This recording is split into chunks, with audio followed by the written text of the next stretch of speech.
Hello everyone, this is Rambabu. Welcome to Success Journey TV channel.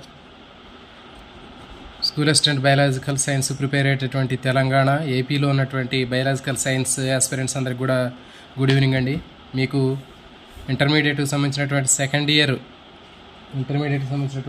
Year జువాలజీలో మనకి జన్యుశాస్త్రం genetics ఉంది. అదేవిధంగా మనకి వృక్షశాస్త్రంలో కూడా మనకి సెకండ్ ఇయర్ బాటనీలో కూడా మనకి జెనెటిక్స్ అనేటటువంటి టాపిక్స్ ఉంది. సో కాబట్టి ఈ రెండిట్లో కూడా కొంతవరకు రెలవెంట్గా ఉండేటటువంటి అవకాశం ఉంది. అదేవిధంగా 10th క్లాస్లో కూడా మనకి జెనెటిక్స్ ఉంది. కాబట్టి గతంలో కూడా మన 10th సంబంధించినటువంటి కొన్ని బేసిక్స్ ఉన్నటువంటి 10th క్లాస్లో జెనెటిక్స్ కూడా చెప్పడం జరిగింది. సో కాబట్టి ఇప్పుడు మనకి ఇంటర్మీడియట్ సెకండ్ ఇయర్లో ఉన్నటువంటి జెనెటిక్స్ సంబంధించినటువంటి ఈ చాప్టర్ ఇక్కడ డిస్కస్ చేస్తున్నామండి. మీ అందరికి కూడా చాలా యూస్ఫుల్గా ఉంటుంది. ఎందుకంటే కంపల్సరీగా దీనికి సంబంధించినటువంటి క్వశ్చన్స్ అనేవి ఖచ్చితంగా రావడానికి అవకాశం ఉంటుంది. ఇవి కేవలం బిట్లాగా చదివితే మాత్రం ఉపయోగం ఉండదు. కాబట్టి మరి దీన్ని అర్థం చేసుకొని అవగాహనతో చదివినట్లయితే మీరు ఎలాంటి క్వశ్చన్కైనా ఆన్సర్ చేయొచ్చు. సో కాబట్టి మనకి బాటనీలో ఉంటుంది, సెకండ్ ఇయర్ జువాలజీలో ఉంటుంది, 10th క్లాస్లో కూడా ఉంటుంది. కాబట్టి వీటి అన్నిటికీ కూడా మీకు ఉపయోగపడే విధంగా ఇక్కడ మీకు చెప్పడం జరుగుతుందండి. సో ఇక మనకి టాపిక్లోకి వెళ్ళిపోయినట్లయితే మనకి జన్యుశాస్త్రానికి సంబంధించి అనువంశికతకు సంబంధించినటువంటి జన్యుశాస్త్ర పితామహుడని గ్రెగర్ జాన్ మెండల్ అని చెప్తూ ఉంటారు. అతనికి సంబంధించినటువంటి ఇక్కడ ఇంట్రడక్షన్ ఇవ్వడం జరిగిందండి. ఈ గ్రెగర్ జాన్ మెండల్ ఆస్ట్రియా దేశానికి చెందినటువంటి ఒక సన్యాసి అని చెప్తూ ఉంటారు. ఇతను బఠానీ మొక్కల్లో ప్రయోగాలు చేసి అనువంశికకు సంబంధించినటువంటి మూల సూత్రాలను ఇతను చెప్పడం జరిగింది. ఇతను తర్వాత 11 సంవత్సరాల వయసులోనే ఇతను సమీపంలో ఉన్నటువంటి పాఠశాల ఉపాధ్యాయుని తన యొక్క స్వభావాన్ని మెప్పించి ఉన్నత పాఠశాలకు సిఫార్సు చేశాడు. తర్వాత ఇతను ఒక క్రైస్తవ మతానికి సంబంధించినటువంటి చర్చిలో ఇతను పాస్టర్గా పనిచేస్తూ అక్కడే ఉన్నటువంటి బఠానీ మొక్కల మీద అతను పరిశోధన చేయడం జరిగిందండి. మరి ఈ విధంగా అతను పరిశోధన చేస్తూ అతను రాసినటువంటి గ్రంథాలు మొత్తాన్ని కలిపి అతను మొత్తం ఎక్స్పెరిమెంట్స్ ఆన్ ప్లాంట్ హైబ్రిడ్ అనేటటువంటి గ్రంథంలో తాను చేసినటువంటి పరిశోధన మొత్తం కూడా దాంట్లో పొందుపరచడం జరిగింది. అతను ఉన్నటువంటి మెనాస్ట్రీలో తోట బఠానీ మొక్కలను పెంచి అతను వాటి మీద పరిశోధన చేసి జన్యుశాస్త్రానికి అతను పునాదులు వేయటం జరిగిందండి. సో కాబట్టి అతని ఫాదర్ ఆఫ్ జెనెటిక్స్ అని చెప్పడం జరుగుతుంది. సో దీనికి సంబంధించినటువంటిది ఇంట్రడక్షన్. అది ఈ బుక్ అయితే ఇంపార్టెంట్ అండి, experiments on plant hybrids. So ఈ బుక్ ఇంపార్టెంట్,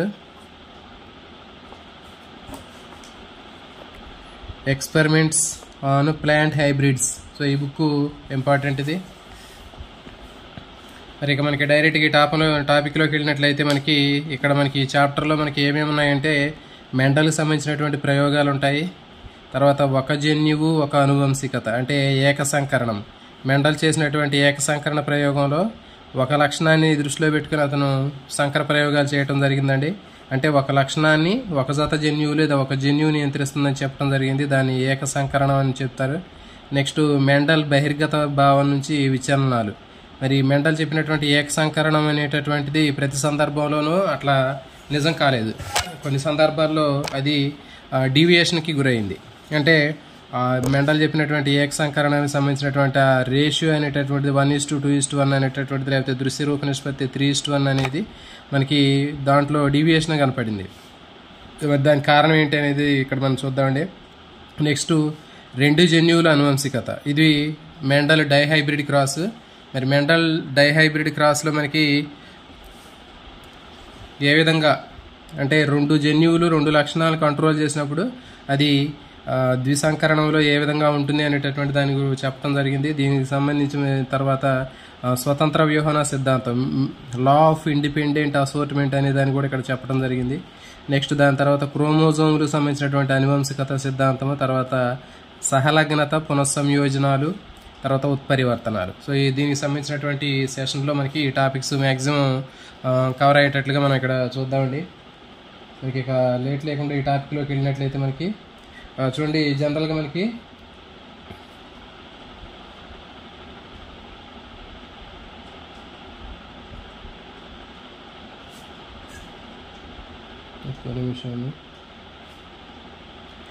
చూడండి జనరల్గా ఒక ఏనుగు పిల్ల పుట్టిద్ది, తర్వాత వేరే జంతువు పుట్టదు. తర్వాత మామిడి చెట్టుకి కేవలం మామిడి విత్తనాలు మాత్రమే వస్తాయి, మళ్ళీ ఆ గింజలను మళ్ళీ నాటితే మళ్ళీ మామిడి చెట్టే వస్తూ ఉంటుంది. మరి ఇట్లా ఎందుకు జరుగుతుంది అంటే తల్లిదండ్రుల లక్షణాలు తర్వాత సంతానానికి అందించబడతాయి అనేటటువంటి కాన్సెప్ట్ మనందరికీ తెలుసు. జనక తరంలో ఉన్నటువంటి లక్షణాలు తర్వాత తరానికి సంక్రమిస్తాయి అనేటటువంటి విషయాన్ని మనకి మొట్టమొదటిసారిగా చెప్పినటువంటి శాస్త్రవేత్త ఈ మెండల్. దీనికి సంబంధించి తర్వాత కొన్ని సందర్భాల్లో ఒకే తల్లిదండ్రులు పుట్టినటువంటి బిడ్డలు, సిబ్లింగ్ అంటారు కదా, వాళ్ళు కూడా వాళ్ళలో తేడాలు అనేవి కనిపిస్తూ ఉంటాయి. ఆ తేడాలను ఏమంటారంటే వైవిధ్యాలు అంటారు. తేడాల్ని వైవిధ్యాలు అని చెప్పడం జరుగుతుంది. తల్లిదండ్రుల లక్షణాలు సంతానానికి రావటాన్ని అనువంశికత అని చెప్పడం జరుగుతుంది. సో ఈ విధంగా మరి అనువంశికత, వైవిధ్యాలకు సంబంధించినటువంటి విషయాలను చెప్పేదే మనకి జన్యుశాస్త్రం. అయితే దీంట్లో జన్యుశాస్త్రం అనేది కూడా ఒక జీవశాస్త్రానికి సంబంధించినటువంటి బ్రాంచ్ ఏనండి. దీంట్లో అనువంశికత అంటే ఏంటి, తర్వాత వైవిధ్యాలు అంటే ఏంటి, ఒక తరం నుంచి ఇంకొక తరానికి లక్షణాలు ఎట్లా సంక్రమిస్తున్నాయి అనేటటువంటిది ఇక్కడ మనకి ప్రయోగపూర్వకంగా మెండల్ చెప్పడం జరిగింది. వాటికి సంబంధించిన మొత్తం చూద్దామండి. ఇక్కడ మరి క్రీస్తు పూర్వం 8000 నుంచి 1000 సంవత్సరాల వరకు మనకి వైవిధ్యంలో ఉన్నటువంటి కారణాల్లో ఒకటైనటువంటి లైంగిక ప్రత్యుత్పత్తి అనేటటువంటి విషయం మనకి తెలిసిందే. అంటే వైవిధ్యాలకి కారణం ఏంటంటే లైంగిక ప్రత్యుత్పత్తి అనేటటువంటి విషయం చాలా వరకు తెలుసు. దీంట్లో మరి ఆ ప్రత్యుత్పత్తి అనేటటువంటి లక్షణాల ఆధారంగా చేసుకుని జంతువుల్లో ప్రజననం అనేటటువంటి దాన్ని అభివృద్ధి చేసి మనకి వాంఛనీయమైనటువంటి లక్షణాలు కలిగినటువంటి మొక్కల్ని రూపొందించడం జరుగుతుంది. దాంట్లోని మనకి జంతువుని కూడా రూపొందించడం జరిగింది. సో దీంట్లో తీసుకున్నట్లయితే మనకి పంజాబ్ సాహినాల్ గోవులు, ఆంధ్రప్రదేశ్లో ఉన్నటువంటి ఒంగోలు జాతికి సంబంధించినటువంటి ఎద్దులు. సో ఇవన్నీ కూడా మనకి ప్రజననం ద్వారా, బ్రీడింగ్ ద్వారా తయారు చేసినటువంటివే.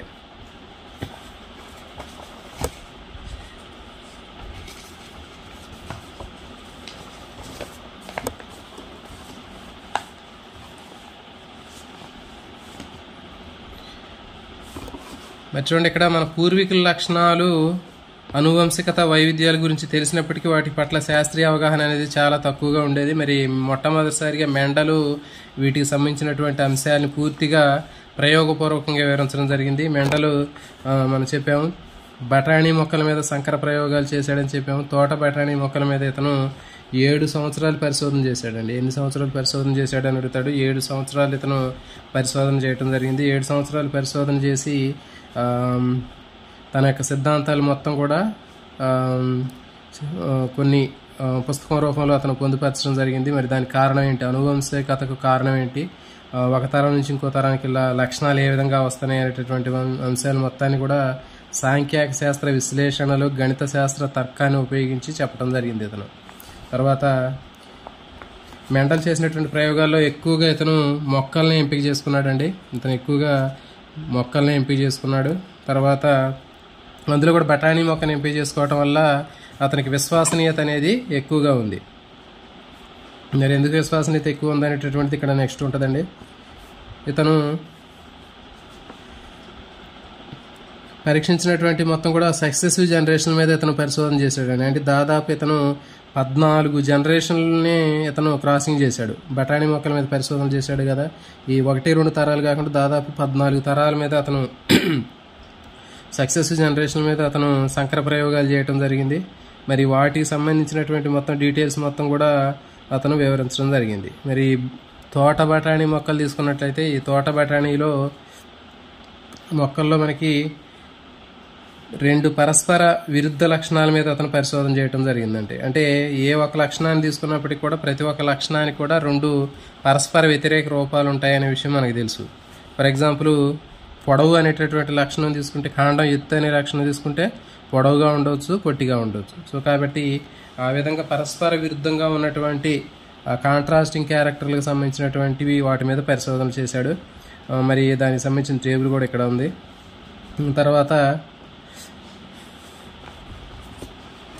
తర్వాత ఇతను ఏం చేశాడంటే చూడండి, కృత్రిమ పరాగ సంపర్కం జరిపించాడు ఇతను.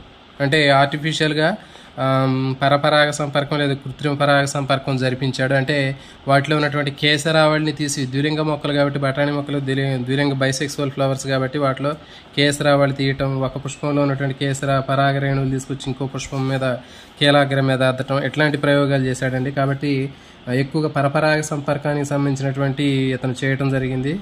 మరి అతను చేసినటువంటి మొత్తం కూడా నిజ ప్రజనన క్రమానికి చెందినటువంటిగా చెప్తూ ఉంటారు. అంటే ట్రూ బ్రీడింగ్ లైన్స్ అని చెప్తారు ఇవన్నీ కూడా.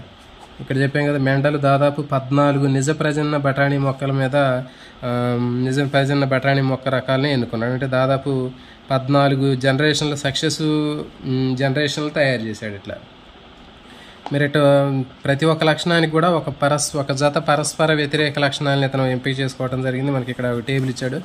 ఈ టేబుల్ చూస్తే అర్థమవుతుంది. ఫస్ట్ది కాండం ఎత్తు. మరి కాండం ఎత్తు తీసుకున్నట్లయితే మనకి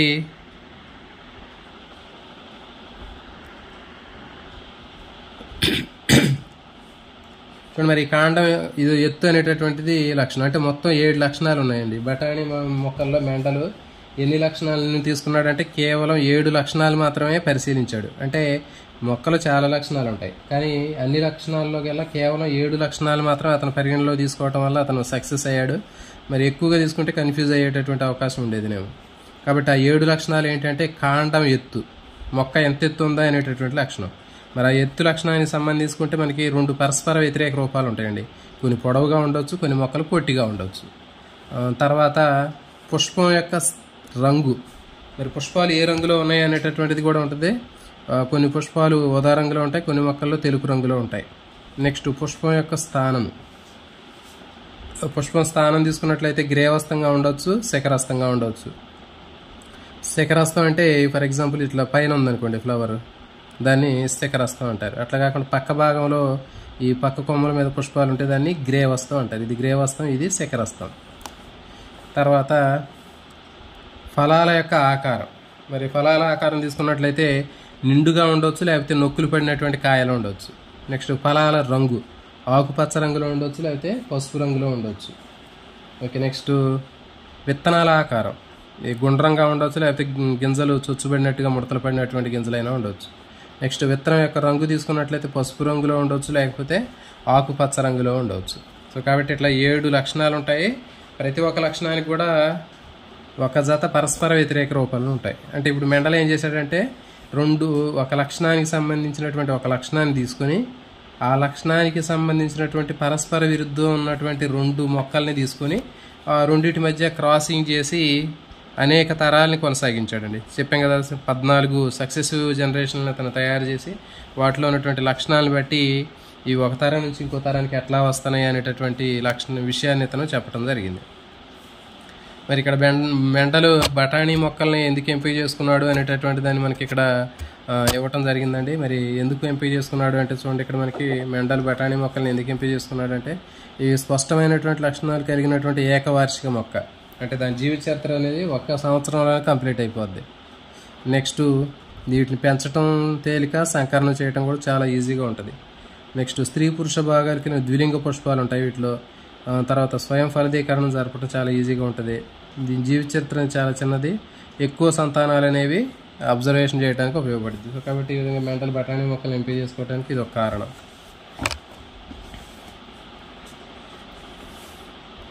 సో మీకు ఇక్కడ వీటికి సంబంధించిన అన్నీ కూడా ఇక్కడ మ్యాటర్ చెప్పుకుంటూ చెప్తున్నానండి. కాబట్టి ఇక్కడ మనకి జనరల్గా ఈ ఇన్ఫర్మేషన్ కూడా తెలిసి ఉండాలి అనే ఉద్దేశంతో చెప్తున్నాను. కాబట్టి మీకు బిట్ ఎక్కడ వచ్చిందో ఆ బిట్కి సంబంధించినటువంటి దాని గురించి స్ట్రెస్ చేస్తాను. ఈ కాన్సెప్ట్ మీకు అర్థమైతే మ్యాక్సిమం మీకు చాప్టర్ కూడా అర్థమైంది. ఇందులో ఎక్కువగా ఏంటంటే ఎక్స్ప్లెనేషన్ ఉంటుంది. మీకు అర్థమైతే కాన్సెప్ట్ మొత్తం కూడా చాప్టర్ అర్థమైనట్టే. అంటే ప్రత్యేకంగా మనకి బిట్లాగా ఉండవు. కానీ మార్నింగ్ తీసుకున్నటువంటి మనకి వర్గీకరణ, లేకపోతే ఇంకా మనకి వృక్షరాజ్య వర్గీకరణ తీసుకున్నట్లయితే దాంట్లో మనకి శైవలాలు, శీలేంద్రాలు, వాటిలో లైన్ టు లైన్ బిట్లు ఎక్కువ కనిపిస్తుంటాయి. కానీ ఇక్కడ ఏంటంటే మనకి బిట్ కనపడదు, కానీ కాన్సెప్ట్ మనం అర్థం చేసుకుంటే మాత్రం ఖచ్చితంగా దాని మీద మనకి బిట్ని మనం ఏ విధంగా ఉన్నా కానీ ఆన్సర్ చేయగలుగుతాం. చూడండి, మరి ఒక జన్యువు అనువంశికత ఏకసంకరణ ప్రయోగం. మెండల్ చేసినటువంటి ఏకసంకరణ ప్రయోగంలో ఏం చెప్పాడు అంటే అసలు ఒక లక్షణాన్ని దృష్టిలో పెట్టుకుని జరిపినటువంటి సంకర ప్రయోగాన్ని ఏక సంకరణం అంటారు. ఈ పేరులోనే ఉందండి. ఏక అంటే ఒకటి, సంకరణం అంటే హైబ్రిడైజేషన్. కాబట్టి ఒక లక్షణాన్ని దృష్టిలో పెట్టుకుని మెండల్ చేసినటువంటి సంకర ప్రయోగాన్ని ఏక సంకరణం అన్నారు. మరి ఇది ఒక జన్యువు అనువంశికత అని ఎందుకు అంటున్నారంటే ఇది జనరల్గా ఏంటి అంటే ప్రతి ఒక్క లక్షణాన్ని ఒక జన్యువు అనేది నిర్ధారించింది. అంటే ఒక జన్యువు అంటే ఒక జత జన్యువులు నిర్ణయిస్తాయి. కాబట్టి ఇక్కడ మనకి ప్రతి ఒక్క లక్షణానికి ఒక జన్యువు అనేది ఉంటుంది. ఆ జన్యువులు 2 ఉంటాయి. అంటే 2 సమజాత క్రోమోజోముల్లో మనకి ఈ సమజాత క్రోమోజోములు అనుకుంటే ఈ సమజాత క్రోమోజోముల్లో ఇట్లా ఒక లక్షణానికి సంబంధించినటువంటి జన్యువులు ఉంటాయి. ఓకే, ఇప్పుడు మనకి ఈ సపరేట్ అయిపోతాయి కాబట్టి సంయోగ బీజాలు ఏర్పడేటప్పుడు జతలుగా ఉన్న క్రోమోజోములు విడిపోతాయి కాబట్టి ఒక క్రోమోజోమ్ మీద ఉన్నటువంటి ఒక జన్యువు ఒక లక్షణాన్ని నిర్ణయిస్తుందని అర్థం ఇక్కడ మనకి. సో కాబట్టి ఒక జన్యువు ఒక అనువంశికత అనేటటువంటి దానికి సంబంధించింది ఇక్కడ చేయడం జరిగిందండి. సో ఇక్కడ మెండల్ ఏం చేశాడు మనకి తెలుసు. ఒక పొడవు బఠానీ మొక్కను తీసుకొని పొడవు మొక్కని ఒక పొట్టి మొక్కని తీసుకొని ఇతను సంకలనం చేశాడు. ఇట్లా ఈ చేసినప్పుడు పొడవు లక్షణానికి సంబంధించి క్యాపిటల్ టీ అనేటటువంటి 2 జన్యువులు ఉంటాయి. తర్వాత పొట్టి లక్షణానికి సంబంధించి మనకి స్మాల్ టీ అనేటటువంటి 2 జన్యువులు ఉంటాయని చెప్పాము. సో ఇప్పుడు ఇవి జనకతరం, దీన్ని జనకతరం అని చెప్పాము. ఇక్కడ ఉందండి, పక్క పేజీలో కూడా ఇచ్చాడు మనకి. చూడండి ఇక్కడ పేజీ చెప్తున్నాను, ఇక్కడ మొత్తం మ్యాటర్ ఉంటుంది మనకి. ఇక చూడండి ఇక్కడ మనకి కనిపిస్తుంది పిక్చర్లో మనకి బఠానీ మొక్కలు తీసుకున్నట్లయితే ఇది అండాశయము, కీలము, కీలాగ్రము, తర్వాత ఇవి కేసరాలు. సో వీటిలో కేసరాలు కనిపిస్తున్నాయి కదా, ఇవి కేసరాలు. ఓకే, ఇవి ఇక్కడ ఏం చేస్తున్నట్టే పరాగ సంపర్కం, పరపరాగ సంపర్కం లేదా కృత్రిమ పరాగ సంపర్కం జరపడానికి ఈ సిజర్ తోటి ఏం చేశాడంటే ఇక్కడ ఉన్నటువంటి ఆ పోలెన్ గ్రెయిన్స్ ఉన్నటువంటి కేసరావుల్ని కట్ చేశాడు. తర్వాత ఇంకొక మొక్కలో ఉన్నటువంటి పరాగ రేణువుల్ని దీని మీద పడేటట్లు చేసి క్రాస్ పాలినేషన్ చేశాడు. సో కాబట్టి ఈ విధంగా ఇతను చేసిన తర్వాత జనరేషన్లో ఉన్నటువంటి మొక్కల్ని ఇతను పరిశీలించడం జరిగింది. సో కాబట్టి దీనికి సంబంధించిన మ్యాటర్ మనకి ఇక్కడ ఉంటుందండి, ఇక్కడ పిక్చర్ కూడా ఉంటుంది.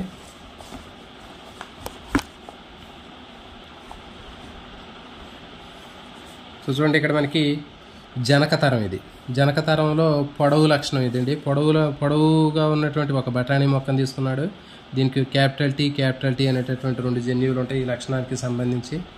నెక్స్ట్ పొట్టి లక్షణానికి సంబంధించి స్మాల్ టీ అనేటటువంటి ఒక జత జన్యువులు ఉంటాయి. మరైతే మెండల్ ఏం చెప్పాడంటే వీటిని జన్యువులు అలా వీటిని కారకాలు అని వివరించడం జరిగింది. ఫ్యాక్టర్స్ అని చెప్పాడండి. ఇదిగోండి ఇక్కడ ఫ్యాక్టర్స్ అని చెప్పడం జరిగింది. కాబట్టి మెండల్ వీటిని ఫ్యాక్టర్స్ లేదా కారకాలు అన్నాడు. తర్వాత జన్యువు అనే పదాన్ని జోహన్స్బర్గ్ ప్రతిపాదించాడు. జన్యువు అనే పదాన్ని జోహన్స్బర్గ్ జన్యువు అనే పదాన్ని ప్రతిపాదించడం జరిగింది. కాబట్టి మనకి పొడవు లక్షణానికి సంబంధించినటువంటి ఒక జత జన్యువులు ఉంటాయి. ఎందుకంటే మన కొద్దిగా మన కారకాలు అంటే మనకి ఇప్పుడు ప్రజెంట్ జన్యువులనే వాడుతున్నాం కాబట్టి జన్యువు అనే పదాన్ని వాడదాం. పొడవు లక్షణానికి సంబంధించి ఒక జత జన్యువులు ఉన్నాయి, పొట్టి లక్షణానికి సంబంధించి ఒక జత జన్యువులు ఉన్నాయి. తర్వాత మరి సంయోగ బీజాలు ఏర్పడేటప్పుడు చూడండి ఈ లక్షణానికి సంబంధించినటువంటి ఒక జన్యువు విడిపోయింది, ఈ లక్షణానికి సంబంధించి ఒక జన్యువు విడిపోయింది. కాబట్టి సంయోగ బీజాలు ఏర్పడేటప్పుడు ఒక లక్షణానికి సంబంధించినటువంటి ఒక జత జన్యువులు విడిపోయి వేరువేరు సంయోగ బీజాల్లోకి వెళ్ళటం జరుగుతుంది. ఇది ఒక సంయోగ బీజం, ఇది ఒక సంయోగ బీజం, వేరువేరు సంయోగ బీజాల్లోకి వెళ్ళటం జరుగుతుంది. దీన్నే పృథక్కరణ సూత్రం అంటారండి.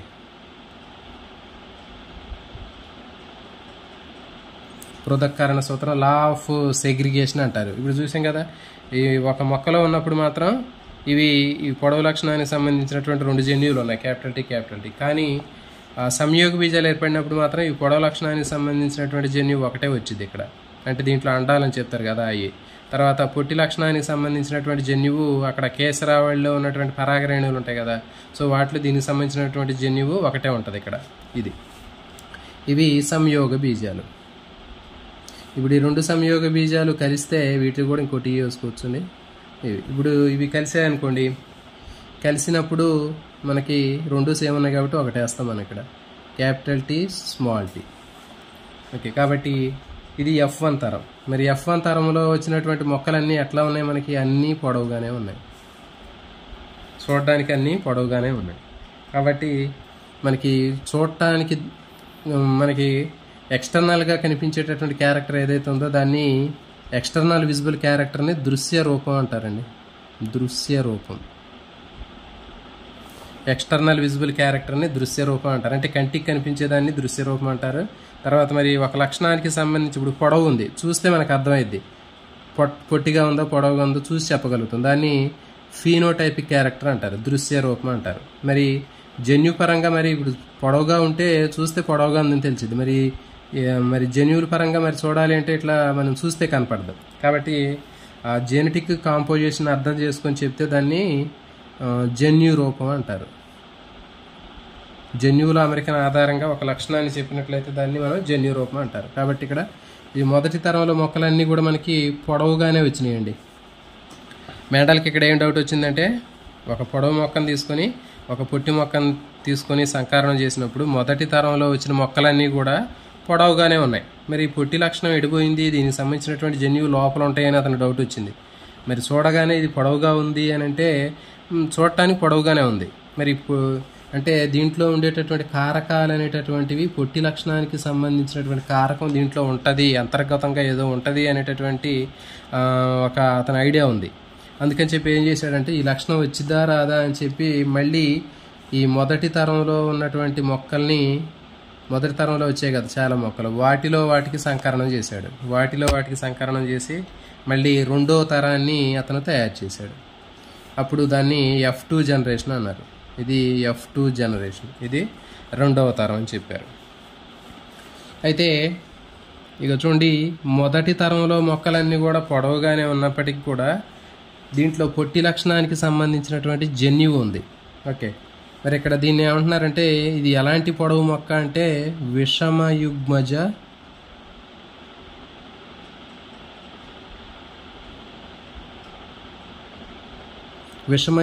పొడవు, హెట్రోజైగస్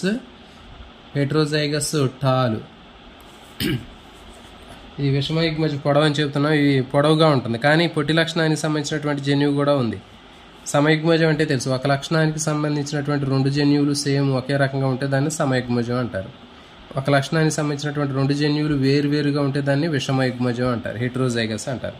కాబట్టి మొదటి తరంలో వచ్చినటువంటి మొక్కలన్నీ కూడా చూడటానికి పొడవుగా ఉన్నప్పటికీ కూడా ఈ పొట్టి లక్షణానికి సంబంధించినటువంటి జన్యువు ఉంటుంది అనేటటువంటి విషయం అతనికి మెండల్కి అవగాహన చేసుకొని మళ్ళీ F2 జనరేషన్ కంటిన్యూ చేశాడు. వాటికి సంకరణం చేస్తే మనకి ఈ విధంగా అప్పుడు ఆ లక్షణం బయటపడింది. మీరు చూడండి, ఇక్కడ F2 జనరేషన్లో ఆ పొట్టి లక్షణం అనేది కనపడింది. అంటే 4 మొక్కలు తీసుకున్నట్లయితే, అంటే వచ్చినటువంటి F2 తరంలో ఉన్నటువంటి మొక్కల్లో మనకి చూడండి ఇక్కడ capital T, small t, capital T,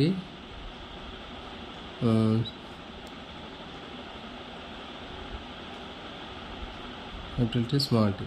so ఈ విధంగా చేసినప్పుడు మనకి క్యాపిటల్ T, తర్వాత capital T, small t, next capital T, small t, small t.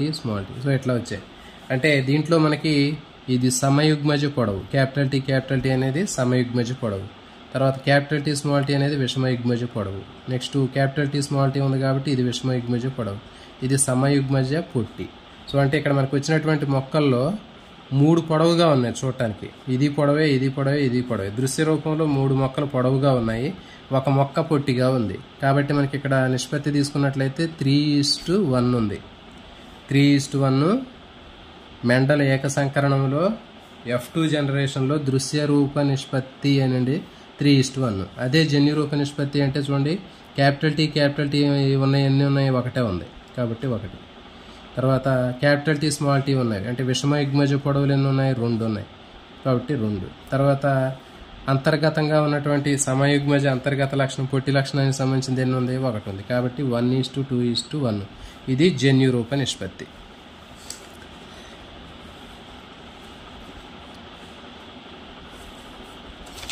So ఇదే మనకి ఇక్కడ మొత్తం ఇవ్వటం జరిగిందండి. ఇక చూడండి కారకాలు అన్నాడు, తర్వాత F1 జనరేషన్లో వచ్చినటువంటి తర్వాత రెండో లక్షణం ఇక్కడ మనకి చెప్పి మ్యాటర్ కూడా ఇచ్చాడు. అంటే క్యాపిటల్ T అనేటటువంటిది తీసుకున్నట్లయితే క్యాపిటల్ T అనేది మనకి పొడవు లక్షణానికి సంబంధించింది, క్యాపిటల్ T అని ఉపయోగిస్తాం. పొట్టి లక్షణానికి సంబంధించి స్మాల్ t ఉపయోగిస్తాం. ఈ రెండింటిని యుగ్మ వికల్పకాలు అంటారు. రెండు ఒకే లక్షణానికి సంబంధించిన రెండు జన్యువులు వేరువేరుగా ఉంటే వీటిని విషమయుగ్మజాలు అంటారు. సో ఇది దీనికి సంబంధించింది సమయుగ్మజం అంటే క్యాపిటల్ T అని చెప్పాము ఇక్కడ. తర్వాత ఇంకోటి క్యాపిటల్ టీ అనేటటువంటిది ఏంటంటే జన్యు రూపం అంటారు. తర్వాత పొడవు పొట్టి అనేటటువంటి దాన్ని దృశ్య రూపం అంటారండి. చెప్పాం కదా, మనకి బయట చూడడానికి ఫిజికల్గా ఎక్స్టర్నల్ విజిబుల్ క్యారెక్టర్ ఏదైతే ఉందో దాన్ని పొడవు పొట్టి అనేటటువంటి పదాలు అనేవి దృశ్య రూపానికి సంబంధించినవి. ఇవి దృశ్య రూపానికి సంబంధించినవి. తర్వాత capital T, small T, capital T ఇవి జన్యు రూపాలు. అంటే జన్యువుల లక్షణాల ఆధారంగా చేసుకొని చెప్తే ఈ లక్షణాన్ని దాని జన్యు రూపం అంటారు. దృశ్య రూపం అంటే ఎక్స్టర్నల్ విజిబుల్ క్యారెక్టర్, చూడటానికి పొడవుగా ఉందా పొట్టిగా ఉందా అనేది.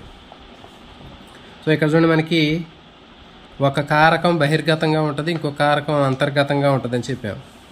మరి బహిర్గతం అంతర్గతం అంటే ఏంటి మనకి తెలుసు. మొదటి తరంలో బహిర్గత లక్షణం అంటే చూడండి, పొడవు పొట్టి లక్షణాలకు సంబంధించినటువంటి లక్షణాలు కలిగిన మొక్కల మధ్య సంకరణం చేస్తే మొదటి తరంలో ఏ లక్షణం బయటకు కనిపిద్దో దాన్నే బహిర్గత లక్షణం అంటారండి. ఆ జన్యుని బహిర్గత జన్యు అంటారు. ఇక్కడ చూడండి, ఇది పొడవు పొట్టి లక్షణాల మధ్య క్రాసింగ్ చేస్తే మొదటి తరంలో అన్ని పొడవు లక్షణాలే ఉన్నాయి మొక్కల్లో.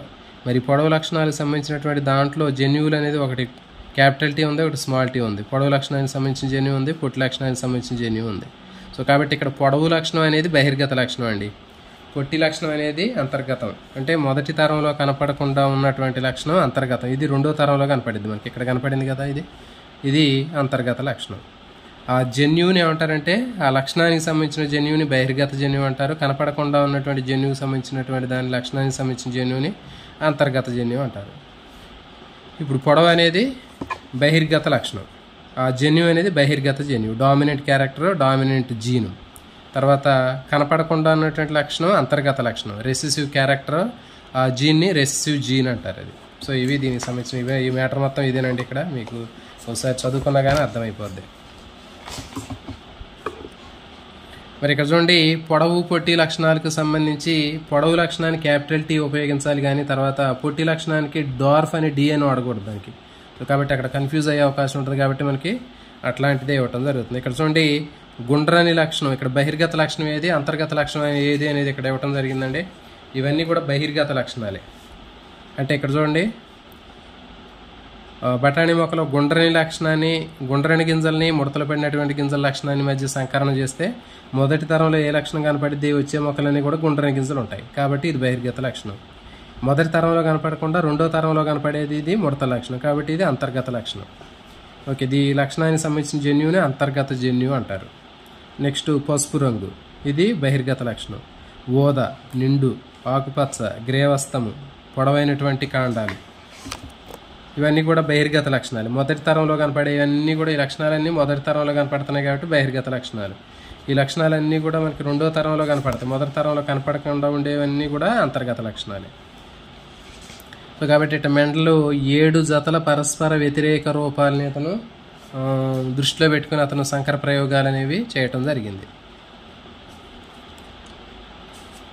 మరి చూడండి, ఇక్కడ మనకి ఈ ఏదైతే చక్కెర బోర్డు లాగా ఉన్నటువంటి F2 జనరేషన్లో మనకి క్యాపిటల్ టీ, స్మాల్ టీ అనేటటువంటివి ఇట్లా తీసుకొని ఇటు పక్కన ఇది ఫీమేలు, ఇది మేలు. సో ఇట్లా తీసుకొని ఏదైతే ఇక్కడ మనం సంకరణం చేసి ఈ టేబుల్లో ఒక గళ్ళపటంలో వేస్తున్నామో క్యాపిటల్ టీ, స్మాల్ టీ, ఇవి ఈ గళ్ళపటాన్ని సూచించింది ఎవరు అంటే బ్రిటిష్ జన్యు శాస్త్రవేత్త గెగినాల్డ్ సి పున్నెట్. ఇంపార్టెంట్ అండి,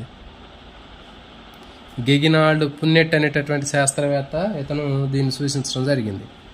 అంటే చక్కెర బోర్డు అని చెప్తాం కదా, ఈ సంకరణానికి సంబంధించినటువంటి చక్కెర బోర్డుని ఇతను రూపొందించినటువంటి శాస్త్రవేత్త ఎవరు అంటే మనకి పున్నెట్. ఈ పదాన్ని గుర్తుపెట్టుకోండి, ఇదంతా అవసరం లేదు మనకి. పున్నెట్ అనేటటువంటి శాస్త్రవేత్త ఈ పేరుని ప్రతిపాదించాడు, గళ్ళపటాన్ని రూపొందించాడు.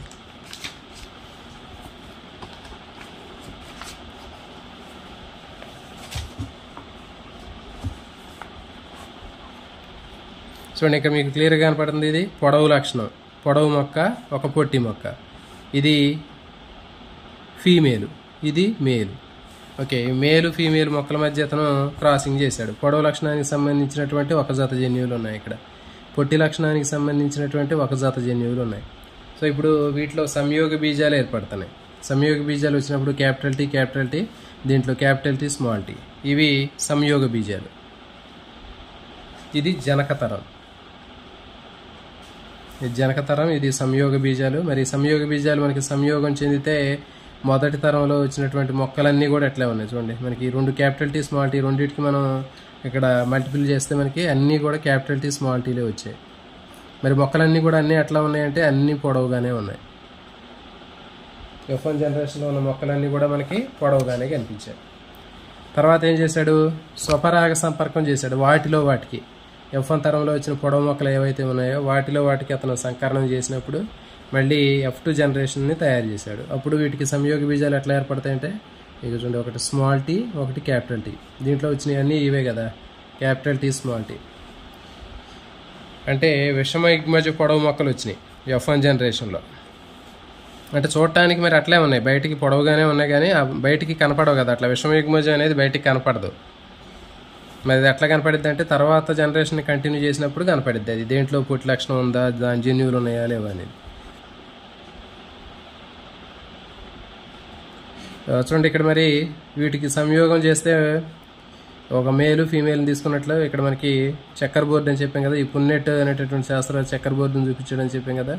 సో వీటికి క్రాసింగ్ చేస్తే మనకి ఇక్కడ పున్నెట్ చెప్పినటువంటి చతురస్రం ఆధారంగా చూపితే మనకి 3 పొడవు మొక్కలు, 1 పొట్టి మొక్క వచ్చింది.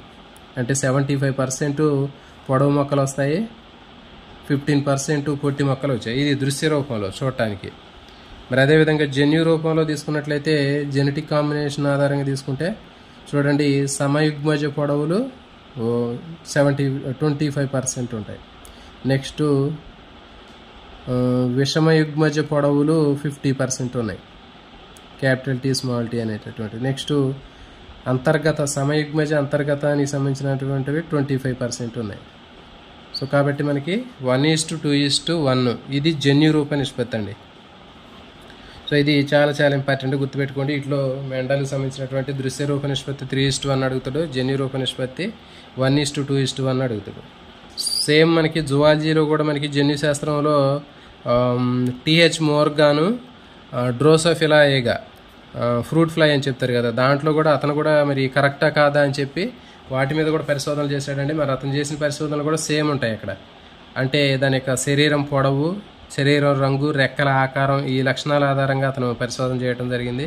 సేమ్ ఉంటాయి. కాబట్టి మీరు ఇక్కడ విన్నట్లయితే ఇదే చాప్టర్ మళ్ళీ అక్కడ నేర్చుకుంటే మీకు ఎలాంటి కన్ఫ్యూజ్ లేకుండా ఉంటుంది, చాలా ఈజీగా కూడా ఆన్సర్ చేయగలుగుతారు.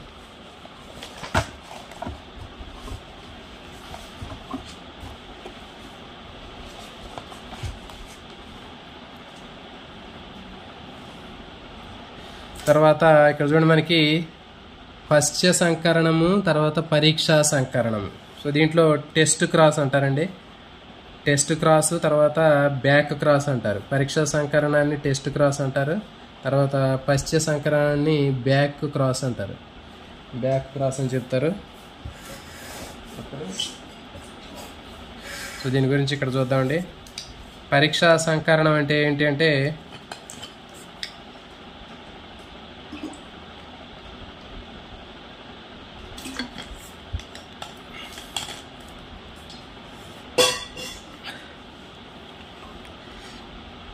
చూడండి, మెండల్ ఏకసంకరణం చేసిన తర్వాత మెండల్ ఏకసంకరణంలో పొడవు పొట్టి మొక్కల మధ్య సంకరణం చేశాడు. పొడవు పొట్టి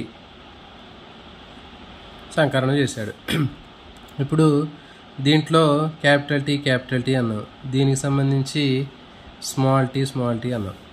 ఇప్పుడు ఈ రెండింటిని క్రాసింగ్ చేస్తే వీటికి సంయోగ బీజాలు మొదటి తరంలో వచ్చినవన్నీ కూడా పొడవుగానే ఉన్నాయి. మరి పొడవుగా ఉన్నటువంటి మొక్కల్లో ఇది సమయుగ్మజ పొడవా విషమయుగ్మజ పొడవా అనేటటువంటిది మనకి తెలియదు. అన్నీ పొడవుగా ఉన్నాయా పొట్టిగా ఉన్నాయా అనేటటువంటిది చూడటానికి పొడవుగానే ఉన్నాయి. మరి అచ్చం పొడవుగా ఉన్నటువంటి జన్యువులు ఉన్నాయా, పొట్టి లక్షణానికి సంబంధించినటువంటి జన్యువులు ఉన్నాయా లేదా తెలుసుకోవడం కోసం F1 తరంలో వచ్చినటువంటి మొక్కని జనక తరంలో ఉన్నటువంటి సమయుగ్మజ అంతర్గత లక్షణంతో క్రాసింగ్ చేయటాన్ని పరీక్షా సంకరణం అంటారండి. ఇప్పుడు చూడండి, ఈ మొదటి తరంలో వచ్చినటువంటి విషమయుగ్మజ లక్షణాన్ని జనక తరంలో ఉన్నటువంటి అంతర్గత పొట్టి లక్షణంతో సంకరణం చేసి తెలుసుకుంటారు మనకి ఇక్కడ. ఎట్లాగంటే ఇప్పుడు ఇది విషమ యుగ్మజ పొడవు అనేటటువంటిది ఉన్నట్లయితే ఇప్పుడు ఏమైంది చూడండి. ఫర్ ఎగ్జాంపుల్ దీనికి క్రాసింగ్ చేస్తే capital T small T. So ఇప్పుడు ఇవి వచ్చాయి అనుకోండి, అన్నీ ఎట్లా ఉంటాయి? క్యాపిటల్ టీ స్మాల్ టీ అంటే ఏంటి? అన్నీ పొడవుగానే ఉన్నాయి. అంటే మనకు తెలిసింది పొట్టి మొక్క కంపల్సరీగా పొట్టికి సంబంధించినటువంటి రెండు జన్యువులు అంతర్గతంగానే ఉంటాయండి. మనకు తెలుసు కదా. పొడవు లక్షణం అయితే రెండు రూపాల్లో ఉండొచ్చు. పొడవుగా సమయుగ్మజ పొడవు, విషమయుగ్మజ పొడవు అని రెండు రకాలుగా ఉంటాయి. కానీ పొట్టి లక్షణం అనేటటువంటిది తీసుకుంటే ఖచ్చితంగా దీనికి ఆల్టర్నేటివ్ లేదు, ఒకటే ఉంటుంది దీని క్యారెక్టర్. పొట్టి అనేది సమయుగ్మజ అయినప్పటికీ దాని బహిర్గతం అంతర్గతం ఉండదు కాబట్టి, సో ఇక్కడ మనకి ఏంటి అంటే ఈ F1 జనరేషన్లో వచ్చినటువంటి మొక్క సమయుగ్మజమా విషమయుగ్మజమా తెలుసుకోవాలి అంటే మనకి చూడండి జనకతరంలో ఉన్నటువంటి అంతర్గత లక్షణంతో మనం ఇక్కడ క్రాసింగ్ చేస్తే మనకి అన్నీ కూడా పొడవు లక్షణాలకు సంబంధించినటువంటివి వస్తున్నాయి. సో దీన్ని ఏమంటారంటే పరీక్షా సంకరణం అంటారు. F2 తరంలో ఉన్నటువంటి పొడవు మొక్కల జన్యు రూపాన్ని తెలుసుకోవడానికి మెండల్ F1 తరంలో పొడవు మొక్కల్ని పొట్టి మొక్కలతోటి సంకరణం చేస్తుంది. దీన్ని పరీక్షా సంకరణం అంటారు. ఈ ఒక పరీక్షా సంకరణంలో బహిర్గత దృశ్య రూపం గల ఒక జీవిని అంతర్గత లక్షణం ఉన్నటువంటి జనకంతో సంకరణం చేశాడు. బహిర్గత దృశ్య రూపం కలిగినటువంటి బఠానీ మొక్కని జన్యు రూపం కనుగొని అంతర్గత లక్షణం కలిగినటువంటి జనకంతో సంకరణం చేశాడు. ఇదే. సో ఇదేనండి, మనకి దీని గురించి ఇంకా ఎక్కువ మ్యాటర్ అవసరం లేదు. F1 జనరేషన్లో వచ్చినటువంటి మొక్కల్ని ఏవైతే ఉన్నాయో వాటిని జనకతరంలో ఉన్నటువంటి సమయుగ్మజ అంతర్గత లక్షణంతో సంకరణం చేస్తే దాన్ని పరీక్షా సంకరణం అంటారు. అట్లా కాకుండా అదే లక్షణం కలిగినటువంటి మొక్కతోటి సంకరణం చేస్తే దాన్ని పశ్చ సంకరణం అంటారు.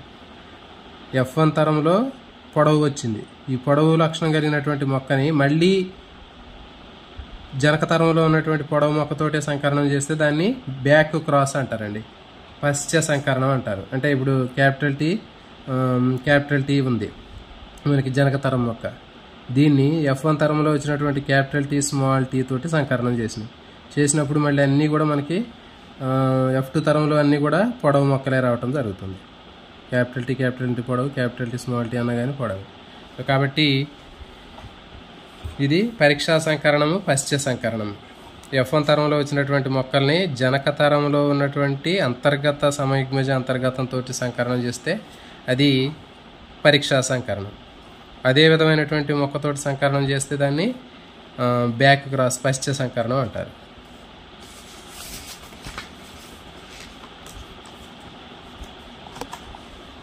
తర్వాత మరి ఇక్కడ మెండల్ చూడండి,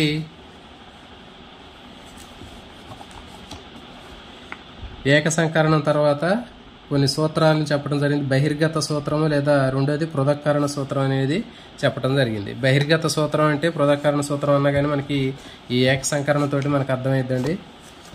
ఇక్కడ చూడండి,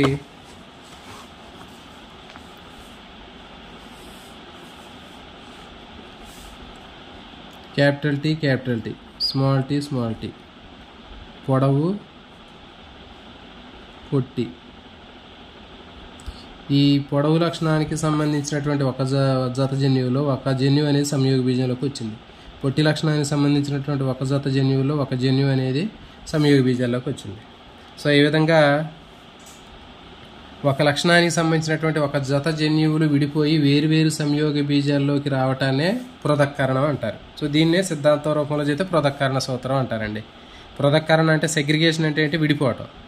ఒక లక్షణానికి సంబంధించినటువంటి జన్యువులు అనేవి మొక్కలో ఉన్నప్పుడు ఒక లక్షణానికి సంబంధించిన జన్యువులు ఉంటాయి, పక్కన ఉంటాయి క్రోమోజోములు. కానీ సంయోగ బీజాలు ఏర్పడేటప్పుడు జతలుగా ఉన్న క్రోమోజోములు విడిపోతాయి కాబట్టి ఆటోమేటిక్గా మరి వీటికి సంబంధించినటువంటి జన్యువులు కూడా విడిపోయి వేరువేరు సంయోగ బీజాల్లోకి వస్తాయి. దీన్ని పృథక్కరణ సూత్రం అంటారు. నెక్స్ట్ ఇంకోటి ఏం చెప్పాడు అంటే బహిర్గత సూత్రం చెప్పాడు. బహిర్గత సూత్రం అంటే కూడా దీంట్లోనే ఉంటుంది. చెప్పాం కదా, బఠానీ మొక్కల్లో ఏ లక్షణానికి సంబంధించిన ఒక జత పరస్పర వ్యతిరేక రూపాలు కాంట్రాస్టింగ్ క్యారెక్టర్లను తీసుకుని అతను సంకరణం చేస్తే మొదటి తరంలో వచ్చేటటువంటి రెండు వచ్చే లక్షణాల్లో ఆ జనకజీవిలో ఏదైనా ఒక లక్షణం మాత్రమే బయటికి కనపడిద్దని చెబుతున్నాడు. ఆ బయటికి కనపడే లక్షణాన్ని బహిర్గత లక్షణం అంటారు. దాన్నే అనియమాన్ని బహిర్గత నియమం అంటారు. చూడండి, పొడవు పొట్టి లక్షణాలను సంకరణం చేస్తే మొదటి తరంలో అన్ని పొడవు మొక్కలే వచ్చినాయి చూడటానికి. మరి ఆ పొడవు లక్షణం అనేది బహిర్గత లక్షణం, మొదటి తరంలో కనపడేది బహిర్గత లక్షణం. దాన్నే బహిర్గత సూత్రం అని చెప్పాడు. సో ఇదండి నెక్స్ట్ పృథక్కరణ సూత్రము, సంయోగ స్వేచ్ఛా సూత్రం ఇదేనండి. దీనికి సంబంధించిన మొత్తం కూడా ఇక్కడ మనకి ఇవ్వటం జరిగింది.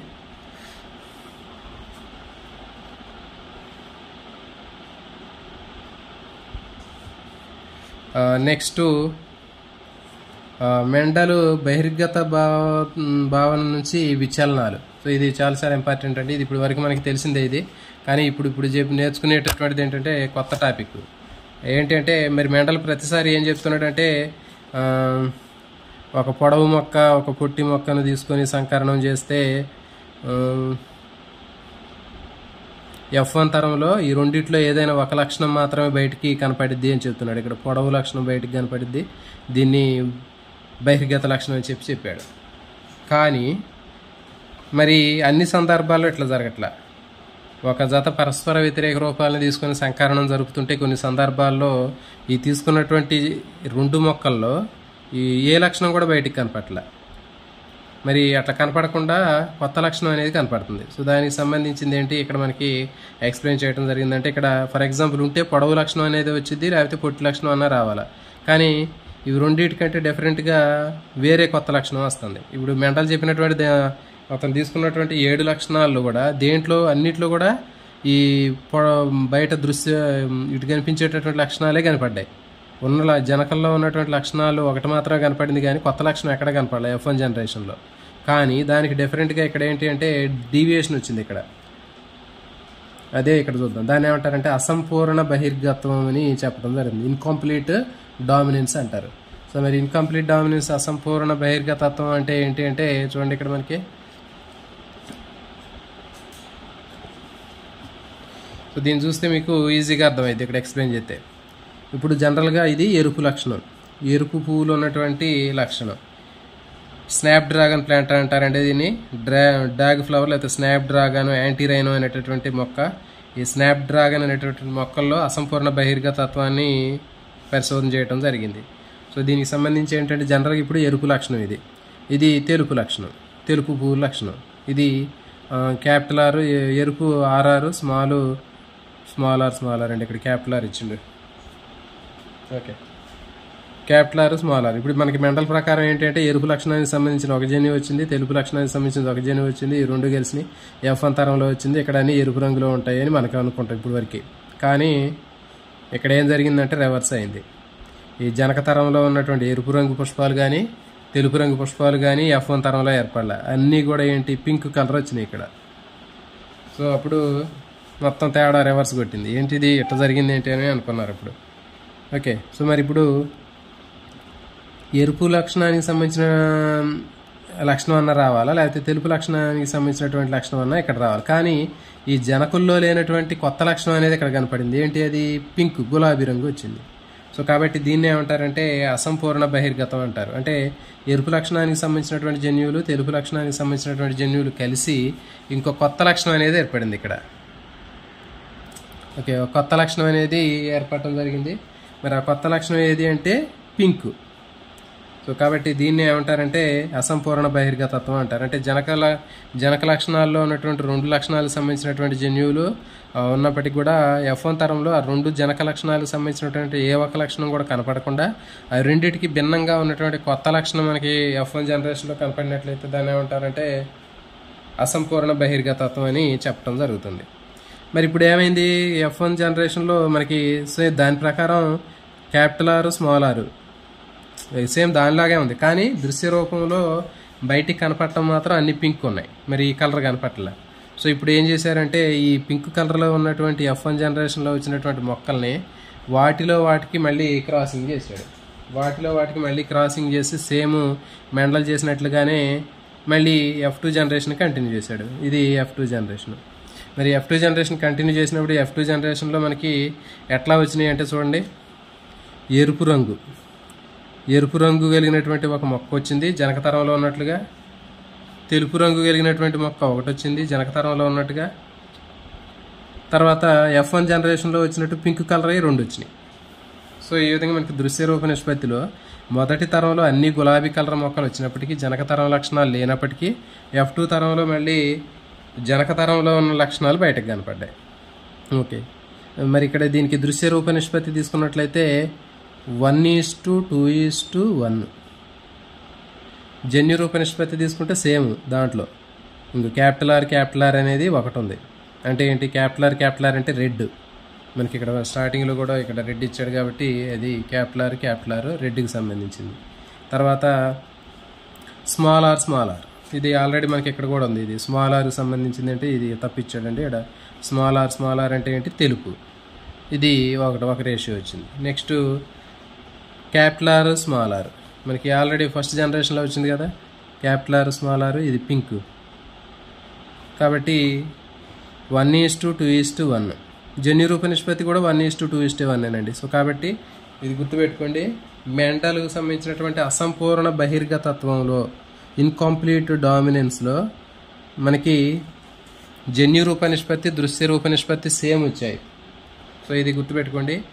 ఏ దేంట్లో మనకి దృశ్య రూప నిష్పత్తి, జన్యు రూప నిష్పత్తి, జీనోటైపిక్ ఫినోటైపిక్ రేషియోలు ఈక్వల్గా ఉంటాయి, సేమ్ ఉంటాయి అని అడిగినప్పుడు మనకి అసంపూర్ణ బహిర్గతత్వము లేకపోతే ఇన్కంప్లీట్ డామినెన్స్. సో ఇదేనండి దీనికి సంబంధించింది. సో కాబట్టి ఇక్కడ మనకి జనకతరంలో ఒక జత లక్షణాలు ఉన్నటువంటి వాటిని తీసుకొని సంకరణం చేస్తే F1 జనరేషన్లో జనకతరంలో ఉన్నటువంటి లక్షణాలు కాకుండా కొత్త లక్షణం బయటికి కనపడితే దాన్ని అసంపూర్ణ బహిర్గతత్వం అంటారు. జనకతరంలో ఏదో ఒక లక్షణం కనపడితే దాన్ని సంపూర్ణ బహిర్గతత్వం అంటారండి. కంప్లీట్ డామినెన్స్ మెండల్ చెప్పింది. ఇక్కడ ఇదేంటి అంటే అసంపూర్ణ బహిర్గతత్వం. సో ఇది డ్యాగ్ ఫ్లవర్ అని చెప్తారు, స్నాప్డ్ డ్రాగన్ ఫ్లవర్, యాంటీరైనమ్ స్పీస్. సో ఇదేనండి దీనికి సంబంధించిన మ్యాటర్ మొత్తం కూడా ఏడే ఉంటుంది. మనం చెప్పినది మొత్తం కూడా మీకు ఇందులో కనిపించింది. సో కాబట్టి ఇక్కడ మనకి జన్యు రూప నిష్పత్తి, దృశ్య రూప నిష్పత్తి రెండు కూడా మనకి సేమ్ ఉంటాయి. ఇక చూడండి, దృశ్య రూప నిష్పత్తి, జన్యు రూప నిష్పత్తులు రెండు కూడా F2 జనరేషన్లో జన్యు రూప నిష్పత్తి, దృశ్య రూప నిష్పత్తులు రెండు కూడా ఒకే రకంగా ఉంటాయి. మరి మెండల్ చెప్పినటువంటి దాని ప్రకారం ఏంటంటే దృశ్య రూప నిష్పత్తి 3:1, కానీ ఇక్కడ అది డీవియేషన్ వచ్చింది దానికి, అర్థమవుతుంది కదా. కాబట్టి అసంపూర్ణ బహిర్గతత్వం ఇన్కంప్లీట్ డామినెంట్లో F2 జనరేషన్లో దృశ్య రూప నిష్పత్తి ఫినోటైపిక్ రేషియో 3:1 బదులుగా 1:2:1 ఉంటుంది. ఇక జన్యు రూప నిష్పత్తి జెనెటిక్ ఫినోటైపిక్ జీనోటైపిక్ రేషియో 1:2:1 ఉంటుంది. సో ఇదండి దీనికి సంబంధించింది. నెక్స్ట్ ఇంకో కాన్సెప్ట్ ఏంటంటే సహ బహిర్గతత్వం, కో డామినెన్స్.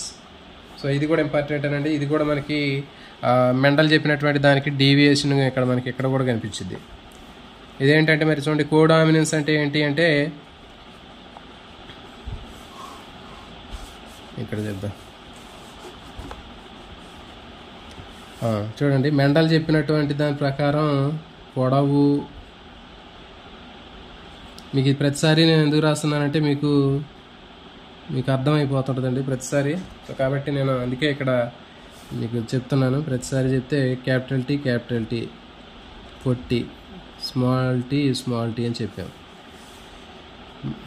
దీనికి సంబంధించినటువంటిది క్యాపిటల్ టీ, దీనికి సంబంధించింది స్మాల్ టీ. ఇవి జనకతరం, ఈ సంయోగ బీజాలు కలిస్తే F1 తరంలో మనకి క్యాపిటల్ టీ, స్మాల్ టీ వచ్చింది. ఇది పొడవు మొక్క.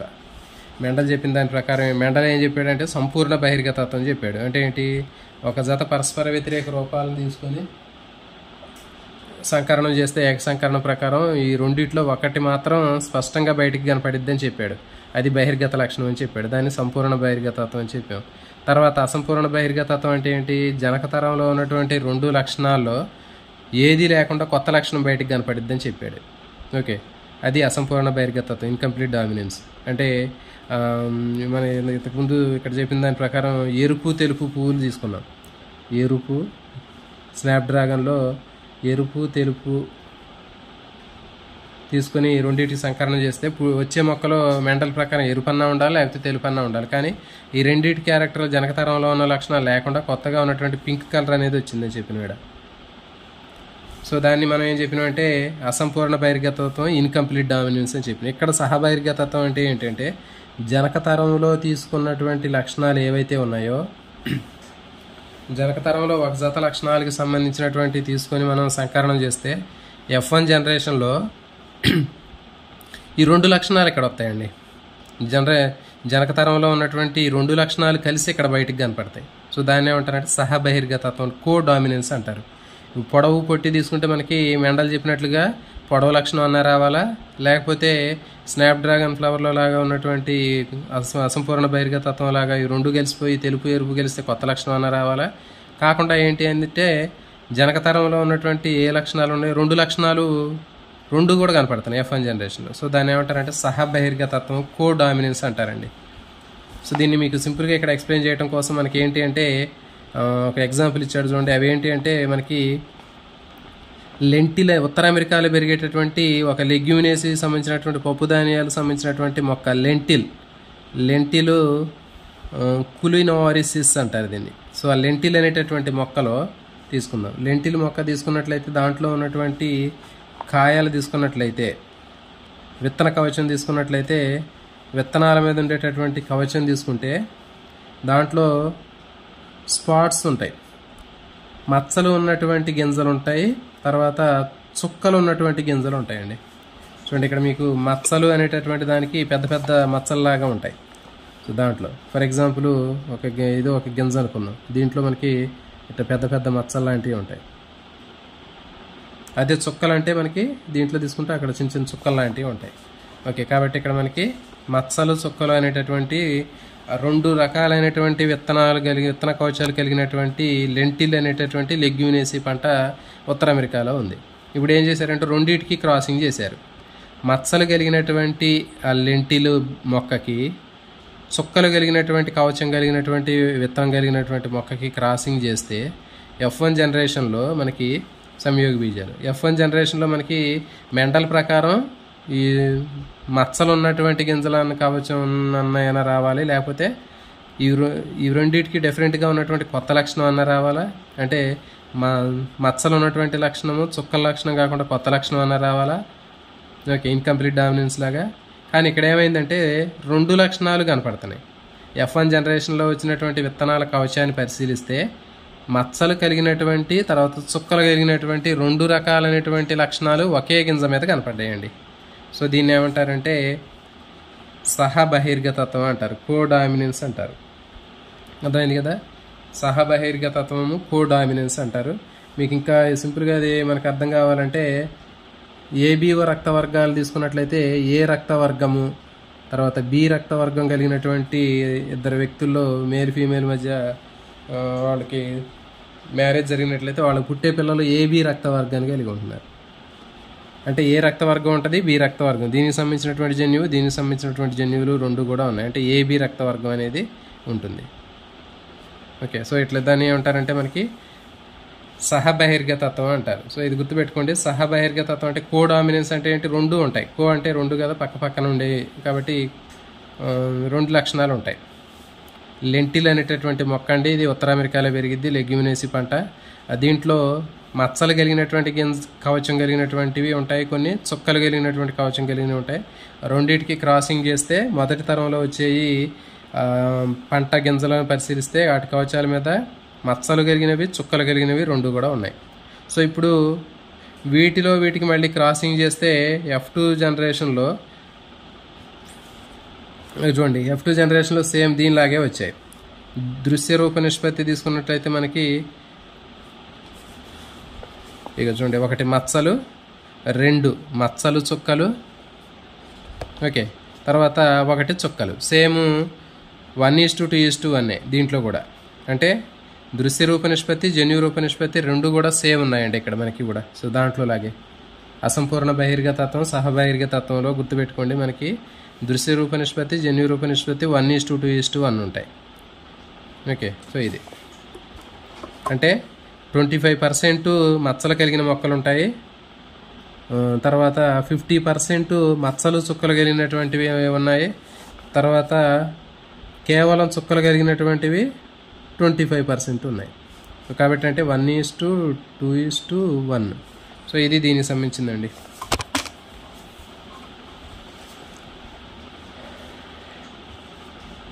నెక్స్ట్ మరి బహిర్గతత్వానికి సంబంధించినటువంటి భావనకి సంబంధించినటువంటిది ఇక్కడ మనకి ఎక్స్ప్లెయిన్ చేస్తున్నారు. చెప్పాం కదా, ప్రతి ఒక్క జన్యు ఒక నిర్దిష్టమైనటువంటి లక్షణాన్ని కలిగి ఉంటుందని చెప్పాం. అంటే ప్రతి ఒక్క లక్షణాన్ని కంట్రోల్ చేయడానికి ఒక జత జన్యువు లేదా ఒక నిర్దిష్టమైనటువంటి జన్యువు ఉంటుందని చెప్తున్నాడు. మరి లక్షణాలు ఎందుకు తేడా వస్తున్నాయి అంటే జన్యువులో మార్పు జరిగితే దానికి సంబంధించినటువంటి ఆ లక్షణంలో కూడా మార్పు వచ్చిందని చెప్తున్నాడు. సో దీన్ని ఒక ఎగ్జాంపుల్ తీసుకున్నట్లయితే మనకి సమయుగ్మజం తీసుకుంటే ఒక జత జన్యువులు సేమ్ ఉంటాయని చెప్పి దాన్ని సమయుగ్మజాలని చెప్పినాం. ఒక లక్షణానికి సంబంధించినటువంటి రెండు జన్యువులు వేరువేరుగా ఉంటే దాన్ని విషమయుగ్మజం అని చెప్పాం.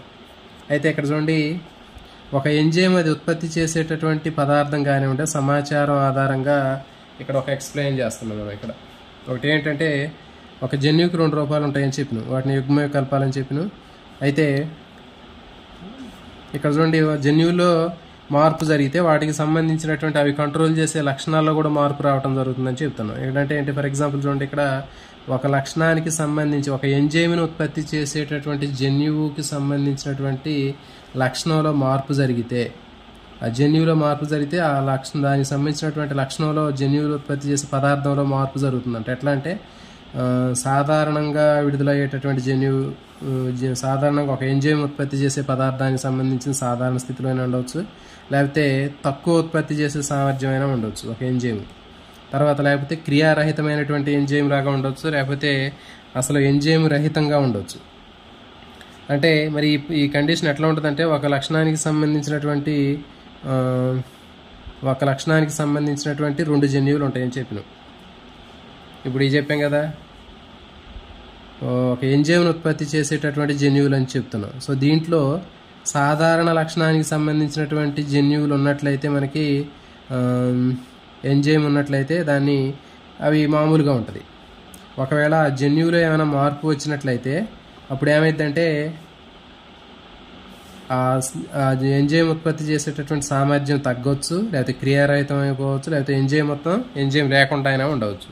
సో కాబట్టి దీన్ని బట్టి ఏంటంటే ఒక లక్షణం మార్పు చెందింది అంటే దానికి సంబంధించినటువంటి జన్యువులో మార్పు వచ్చినట్లయితే ఆ లక్షణంలో మార్పు వచ్చిందని చెప్పడం జరుగుతుంది.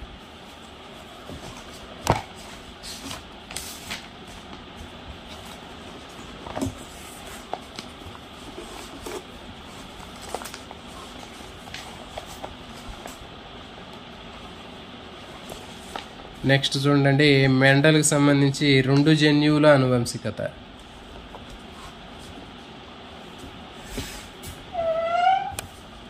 మెండల్కి సంబంధించినటువంటి 2 జన్యువుల అనువంశికత తీసుకున్నట్లయితే చెప్పాం కదా, ద్విసంకరణం. ఇది మెండల్ ద్విసంకరణం చేసిన తర్వాత 2 జన్యువుల లక్షణాలకు సంబంధించినటువంటి అనువంశికతను చెప్పడం జరిగింది. అంటే ఏంటంటే ఇప్పుడు మెండల్ కేవలం ఒక లక్షణాన్ని మాత్రమే దృష్టిలో పెట్టుకుని సంకరణం చేస్తే ఏక సంకరణం. ఆ ఒక లక్షణానికి ఒక జన్యువు ఉంటుందని చెప్పినాం. ఇక్కడ ఏంటంటే 2 లక్షణాలు తీసుకున్నప్పుడు 2 లక్షణాలకు సంబంధించినటువంటి 2 జన్యువులు అనేవి అనువంశికంగా రావడం వల్ల ఈ లక్షణాలు అనేవి మనకి రావటం జరుగుతుందని చెప్పాడు. సో కాబట్టి ఇది మనకి ఏంటంటే ద్విసంకరణం అని చెప్తారు. ఈ ద్విసంకరణంలో మనకి స్వతంత్ర వ్యూహన సిద్ధాంతాన్ని వివరించడం జరిగింది. మెండల్ ద్విసంకరణం వలన స్వతంత్ర వ్యూహన సిద్ధాంతాన్ని అతను వివరించాడు. సో మరి దీనికి సంబంధించి ఇక్కడ మనం చూద్దామండి. ఇది చూస్తే మనకి ఈజీగా అర్థమైపోద్ది. ఈ టేబుల్ చూస్తే మనకి మొత్తం దీనికి సంబంధించింది ఫ్లో చార్ట్. మెండల్ గుండ్రని లక్షణం గింజలు బఠానీ మొక్కల్లో గుండ్రని గింజల లక్షణం ఒకటి, పసుపు రంగు లక్షణం అనేది ఇంకొకటి. సో కాబట్టి ఇక్కడ 2 లక్షణాలు తీసుకున్నాడు. ఈ 2 లక్షణాలకి 2 జన్యువులు కంట్రోల్ చేస్తాయని చెప్పాడు. తర్వాత ఇంకొక బఠానీ మొక్కలో ముడతలు పడినటువంటి గింజల లక్షణం తీసుకుని ఆకుపచ్చ రంగు కలిగినటువంటి లక్షణం కలిగినటువంటిది ఇంకొక మొక్క తీసుకున్నాడు. సో ఈ రెండింటికి క్రాసింగ్ చేశాడు. మరి గుండ్రని లక్షణానికి సంబంధించి జన్యువులు R, పసుపు రంగుకు సంబంధించి Y. తర్వాత ముడతల లక్షణానికి సంబంధించి r, ఆకుపచ్చ y. ఇప్పుడు సంయోగ బీజాలు ఏర్పడుతున్నాయి. సంయోగ బీజాలు ఏర్పడేటప్పుడు చూడండి, R, y, అంటే గుండ్ర లక్షణానికి సంబంధించినటువంటి ఒక జన్యువు ఇక్కడ సంయోగ బీజంలోకి వచ్చింది. పసుపు లక్షణానికి సంబంధించిన ఒక జన్యువు వచ్చింది. సో ఈ సంయోగ బీజాలు. ముడతలకు సంబంధించినటువంటి ఒక జన్యువు r, ఆకుపచ్చ లక్షణానికి సంబంధించి y ఒక జన్యువు. ఇవి సంయోగ బీజాలు ఏర్పడ్డాయి. ఈ సంయోగ బీజాలు కలిస్తే మనకి F1 తరంలో మొక్కలు వచ్చాయి. ఈ మరి F1 తరంలో మొక్కలు అన్నీ కూడా ఎట్లా ఉన్నాయి? గుండ్రని లక్షణం ఉంది, పసుపు లక్షణం ఉంది. అంటే ఏంటి చూడండి, గుండ్రని పసుపు అంటే మనం తీసుకున్నటువంటి దాంట్లో జనక తరంలో ఇది 1వ మొక్క అనుకుందాం, ఇది 2వ మొక్క అనుకుందాం. మరి F1 తరంలో వచ్చినటువంటి మొక్కలన్నీ కూడా ఏ మొక్క లక్షణాలు కలిగి ఉన్నాయి? 1వ మొక్క లక్షణాలు కలిగి ఉన్నాయి. మరి రెండో మొక్కకు సంబంధించినటువంటి లక్షణం ఎడిపోయింది, బయటికి కనపడలే. అంటే దీనికి సంబంధించినటువంటి జన్యువు ఉందో చూడండి. ఇక్కడ గుండ్రంగా ఉన్నప్పటికీ గుండ్రని జన్యువుతో పాటు ముడతలు పడినటువంటి జన్యువు కూడా ఉంది. పసుపు రంగులో ఉన్నప్పటికీ పసుపు రంగు జన్యువుతో పాటు ఆకుపచ్చ రంగు జన్యువు కూడా ఉంది. ఇప్పుడు ఏం చేశాడు? ఈ F1 జనరేషన్లో ఉన్నటువంటి మొక్కల్ని వాటికి సంకరణం చేశాడు. సంకరణం చేస్తే ఇట్లా సంయోగ బీజాలు వచ్చాయండి. ఈ సంయోగ బీజాల్లో మనకి ఇట్లా ఉంటే అది ఫీమేలు, ఇది మేలు. ఓకే, ఇది మేలు ఫీమేలు. తర్వాత ఇవి ఎట్లా వస్తాయి అనేది తీసుకున్నట్లయితే ఇక్కడ చూడండి, మనకి capital R, small r, capital Y, small y కదా.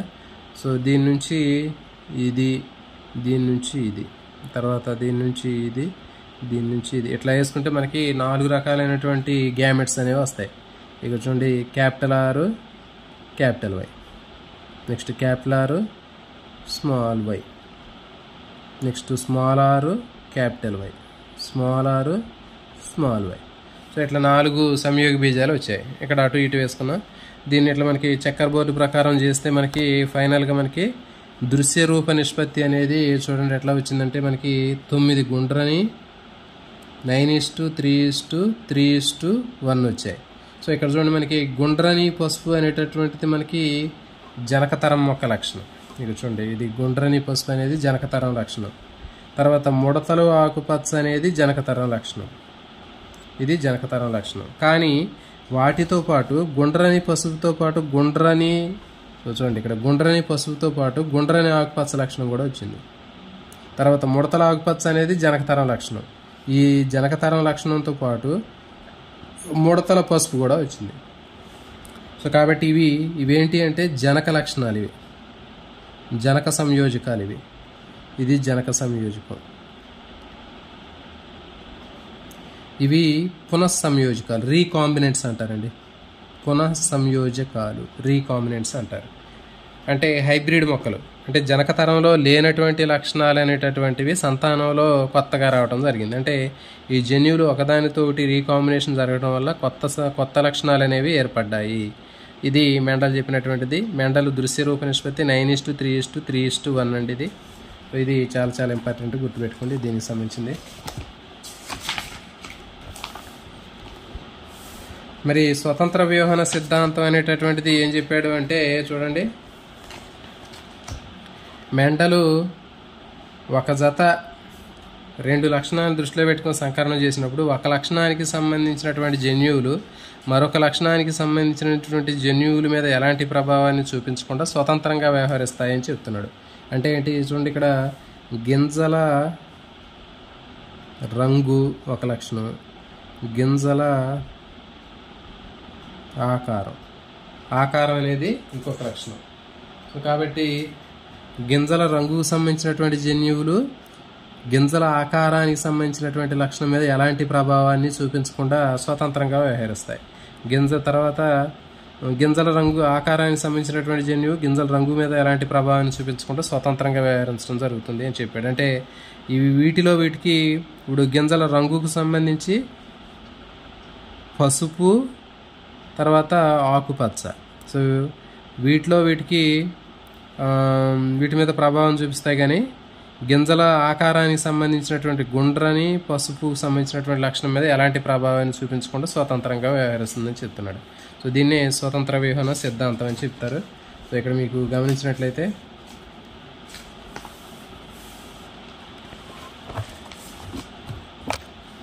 ఇక చూడండి, మెండలు ద్విసంకరణంలో భిన్న లక్షణాలు 2 మొక్కల మధ్య సంకరణం పరిశీలించినప్పుడు స్వతంత్ర వ్యూహన సిద్ధాంతం, ఈ సిద్ధాంతం ప్రకారం 2 జతల లక్షణాలు కలిసి ఉన్నప్పుడు ఒక జత లక్షణాలు మరొక జత లక్షణాలతో సంబంధం లేకుండా స్వతంత్రంగా వ్యవహరిస్తాయి అని చెప్పడం జరిగింది.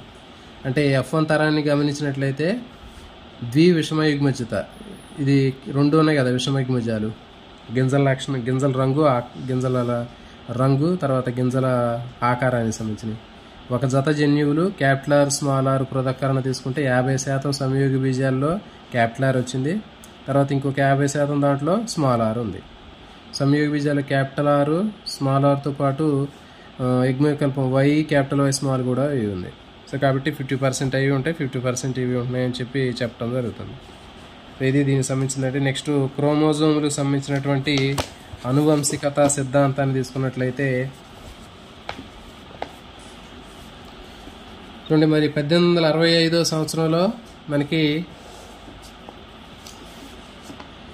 మెండలు అనువంశికత సిద్ధాంతాలను ప్రతిపాదించినప్పటికీ 1900 సంవత్సరం వరకు కూడా దాంట్లో ఎలాంటి దానికి సంబంధించినటువంటి ప్రచురించబడలేదండి. ఏమి సమాచార వ్యవస్థ సరిగా లేకపోవడం వల్ల ఎక్కడ ప్రచురింపబడలేదు. అప్పటి వరకు కూడా వాటికి సంబంధించినటువంటి ఎక్కువ వాటి మీద ఎక్కువ ఫోకస్ చేయలేదు ఎక్కువగా.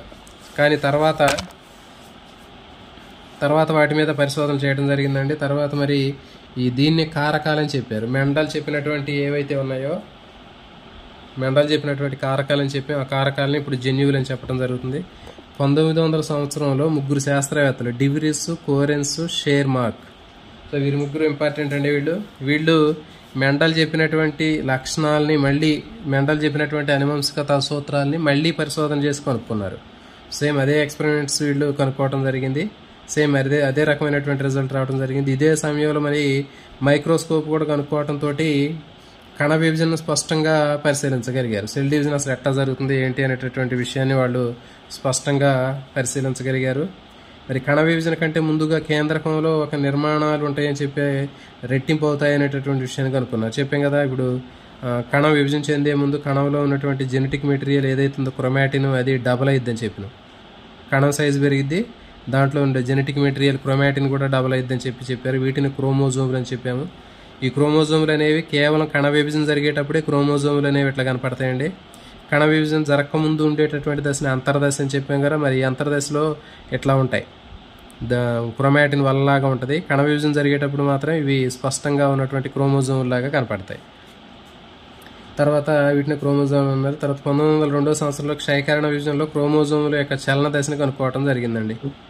1902 సంవత్సరంలో క్షయకరణ విభజనలో క్రోమోజోముల యొక్క చలనాన్ని ఎట్లా ఉంటుంది అనేటటువంటి విషయాన్ని కనుక్కున్నారు. నెక్స్ట్ సట్టన్, బవేరీలు క్రోమోజోములకు సంబంధించినటువంటి ప్రవర్తనకు సంబంధించినటువంటి క్రోమోజోముల సిద్ధాంతాన్ని కూడా ప్రతిపాదించడం జరిగింది. నెక్స్ట్ ఈ క్రోమోజోములు జన్యువులు అనేటటువంటి తీసుకున్నట్లయితే ఇక్కడ ఇవ్వడం జరిగింది. ఫస్ట్ క్షయకరణ విభజనలో మనకి క్షయకరణ విభజన 1, క్షయకరణ విభజన 2 ఉంటాయండి. ఎప్పుడైనా సరే క్రోమోజోములు అనేటటువంటి క్షయకరణ విభజనలో సమవిభజనలో జరిగేటటువంటి క్రోమోజోమ్ సంఖ్య తీసుకున్నట్లయితే ఫర్ ఎగ్జాంపుల్ శరీర కణాల్లో 4 క్రోమోజోములు ఉంటే దీని నుంచి వచ్చేటటువంటివి కణాలు మనకి ఒక కణం నుంచి 2 కణాలు వస్తాయండి. శారీరక కణాల్లో ఎప్పుడు కూడా మనకి ఒక కణం తీసుకుంటే సమవిభజన ఫలితంగా మైటాసిస్లో 2 కణాలు వస్తాయి. రెండిట్లో కూడా 4 క్రోమోజోములు ఉంటాయి సమానంగా. అంటే జనక కణంలో ఎన్ని క్రోమోజోములు ఉన్నాయో పిల్ల కణాల్లో కూడా అన్ని క్రోమోజోములు అనేవి ఉంటాయి. నెక్స్ట్ ఇది సమవిభజన.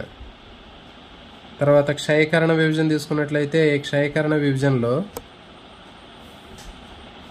తల్లి కణంలో ఎన్ని క్రోమోజోములు ఉంటాయో దాంట్లో సగానికి తగ్గించబడినటువంటి క్రోమోజోములు అనేవి ఉంటాయి. దాని నుంచి మొత్తం 4 కణాలు వస్తాయి. గుర్తుపెట్టుకోండి, ఇది ఇంపార్టెంట్.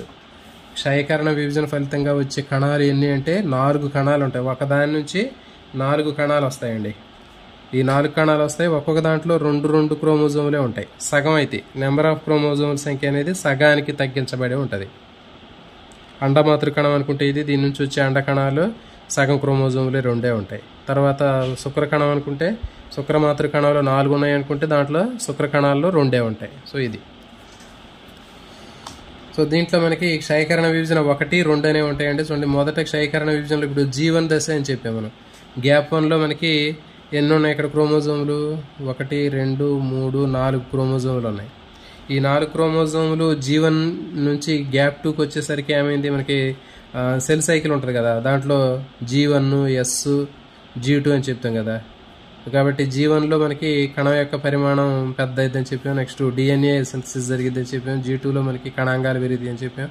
ఈ G2 దశకు వచ్చేసరికి మనకి దీంట్లో క్రోమోజోములు అనేవి డబల్ కనపడుతున్నాయి. చూడండి ఇక్కడ, అంటే 1, 2 అయినాయి. తర్వాత ఇది 2 డబల్ అయినాయి. తర్వాత ఇది డబల్ అయింది. ఇది డబల్ అయింది. అంటే ఈ 4 క్రోమోజోములు కాస్త ఒక్కోటి డబల్ అయినాయి. ఓకే, ఇది 1 2 అయినాయి, ఇది 1 2 అయినాయి, ఇది 1 2 అయినాయి, ఇది డబల్ అయింది. అంటే 4 8 క్రోమోజోములు అయినాయి అట్లా. సో ఇప్పుడు క్షయకరణ విభజన 1లో వచ్చేసరికి ఏమవుతుందంటే ఇది మధ్యలోకి కణం విడిపోయి, అంటే కేంద్రకం విడిపోయి 2 కణాలు తయారైనాయి, లేకపోతే 2 కేంద్రకాలు తయారైనాయి. ఇవి చూడండి, ఈ 2 కేంద్రకాల్లో మనకి ఎన్ని క్రోమోజోములు ఉన్నాయి? 1 2 3 4 1 2 3 4 క్రోమోజోమ్. దీంట్లో 4 ఉన్నాయి.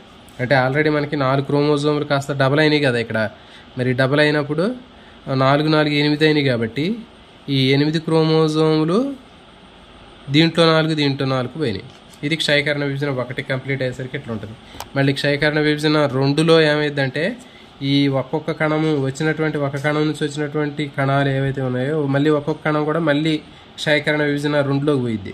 ఇదేంటంటే మళ్ళీ సమవిభజన లాగే ఉంటుంది.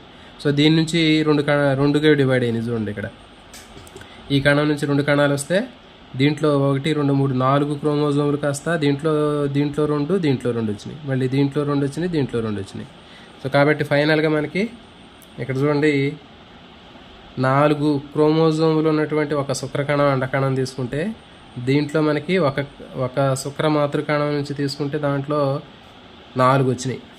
క్షయకరణ విభజన ఫలితంగా ఎన్ని కణాలు వచ్చినాయి? ఇక్కడ 1 2 3 4 కణాలు వచ్చినాయి. ఒక్కొక్క దాంట్లో ఎన్ని క్రోమోజోములు ఉన్నాయంటే అనేది కూడా మనకి ఇంపార్టెంట్. ఇక్కడ దీంట్లో 4 ఉన్నాయి, మాతృకణం ఇది. దీంట్లో 4 క్రోమోజోములు ఉన్నప్పుడు దీంట్లో వచ్చేసరికి సంయోగ బీజాల్లో 2 ఉన్నాయి ఇక్కడ. సో కాబట్టి ఇది అంటే మనకి తర్వాత క్రోమోజోములకి జన్యువులకి ఉండేటటువంటి సంబంధాన్ని మనం పరిశీలించినట్లయితే చూడండి, క్రోమోజోములు వేరు, జన్యువులు వేరు కదండి. ఇప్పుడు మనకి క్రోమోజోముల గురించి చెప్పినామంటే అది జన్యువుల గురించి చెప్పినట్లే. క్రోమోజోములు అనేవి జతలుగా ఉంటాయని చెప్పినాం. అంటే ఫర్ ఎగ్జాంపుల్ మనకి 23 జతల క్రోమోజోములు అనేవి ఇట్లా వరుసగా ఉంటాయి పేర్లాగా. అయితే ఈ క్రోమోజోములు జతలుగా ఉన్నప్పుడు వాటికి సంబంధించిన లక్షణాలు కూడా సమజాత క్రోమోజోములు అంటారు, పక్కపక్కన ఉంటాయి. వీటి మీద ఉన్నటువంటి జన్యువులు కూడా ఒకే స్థానంలో ఉంటాయి. ఇవి ఉండేటటువంటి స్థానాన్ని లోకస్ అంటారు, లోకై లేదా లోకస్ అంటారు. కాబట్టి ఇక్కడ ఇది క్రోమోజోములు, ఇవి జన్యువులు. క్రోమోజోములు జంటలుగా ఉంటాయి, మరి వాటి మీద జన్యువులు కూడా జంటలుగా ఉన్నాయి. జన్యువులు కూడా జంటలుగా ఉన్నాయి. నెక్స్ట్ సంయోగ బీజాలు ఏర్పడే సమయంలో పృథక్కరణం చెంది జంటలోని ఒకటి మాత్రమే సంయోగ బీజంలో పడ్డాయి. ఈ క్రోమోజోములు 46 ఉన్నాయని చెప్పినాం. 46లో సంయోగ బీజాలు ఏర్పడేటప్పుడు అండంలోకి శుక్రకణంలో దీంట్లో సగమే పోతాయి కదా, ఒక జంట మాత్రమే ఇప్పుడు సగం సంయోగ బీజాల్లో పోయినాయి. ఇక్కడ కూడా అంతే. మరి క్రోమోజోములు పోయినాయి అంటే జన్యువులు కూడా సగం మాత్రమే మనకి సంయోగ బీజాల్లో పోతున్నాయి. నెక్స్ట్ స్వతంత్ర జంటలు ఒకదానికొకటి స్వతంత్ర పృథక్కరణం చెంది అని చెప్పినాం. ఇక్కడ కూడా జన్యువులు కూడా ఒక జత క్రోమోజోముల మీద ఉన్నటువంటి జన్యువులు కూడా స్వతంత్రంగా విడిపోతాయి. సో కాబట్టి ఇట్లా మనకి జన్యువులు క్రోమోజోములు తీసుకున్నట్లయితే క్రోమోజోములు అనేవి జతలుగా ఉన్నప్పుడు వాటి మీద ఉండేటటువంటి ఆ లక్షణానికి సంబంధించినటువంటి జన్యువులు కూడా జతలుగా ఉంటాయి.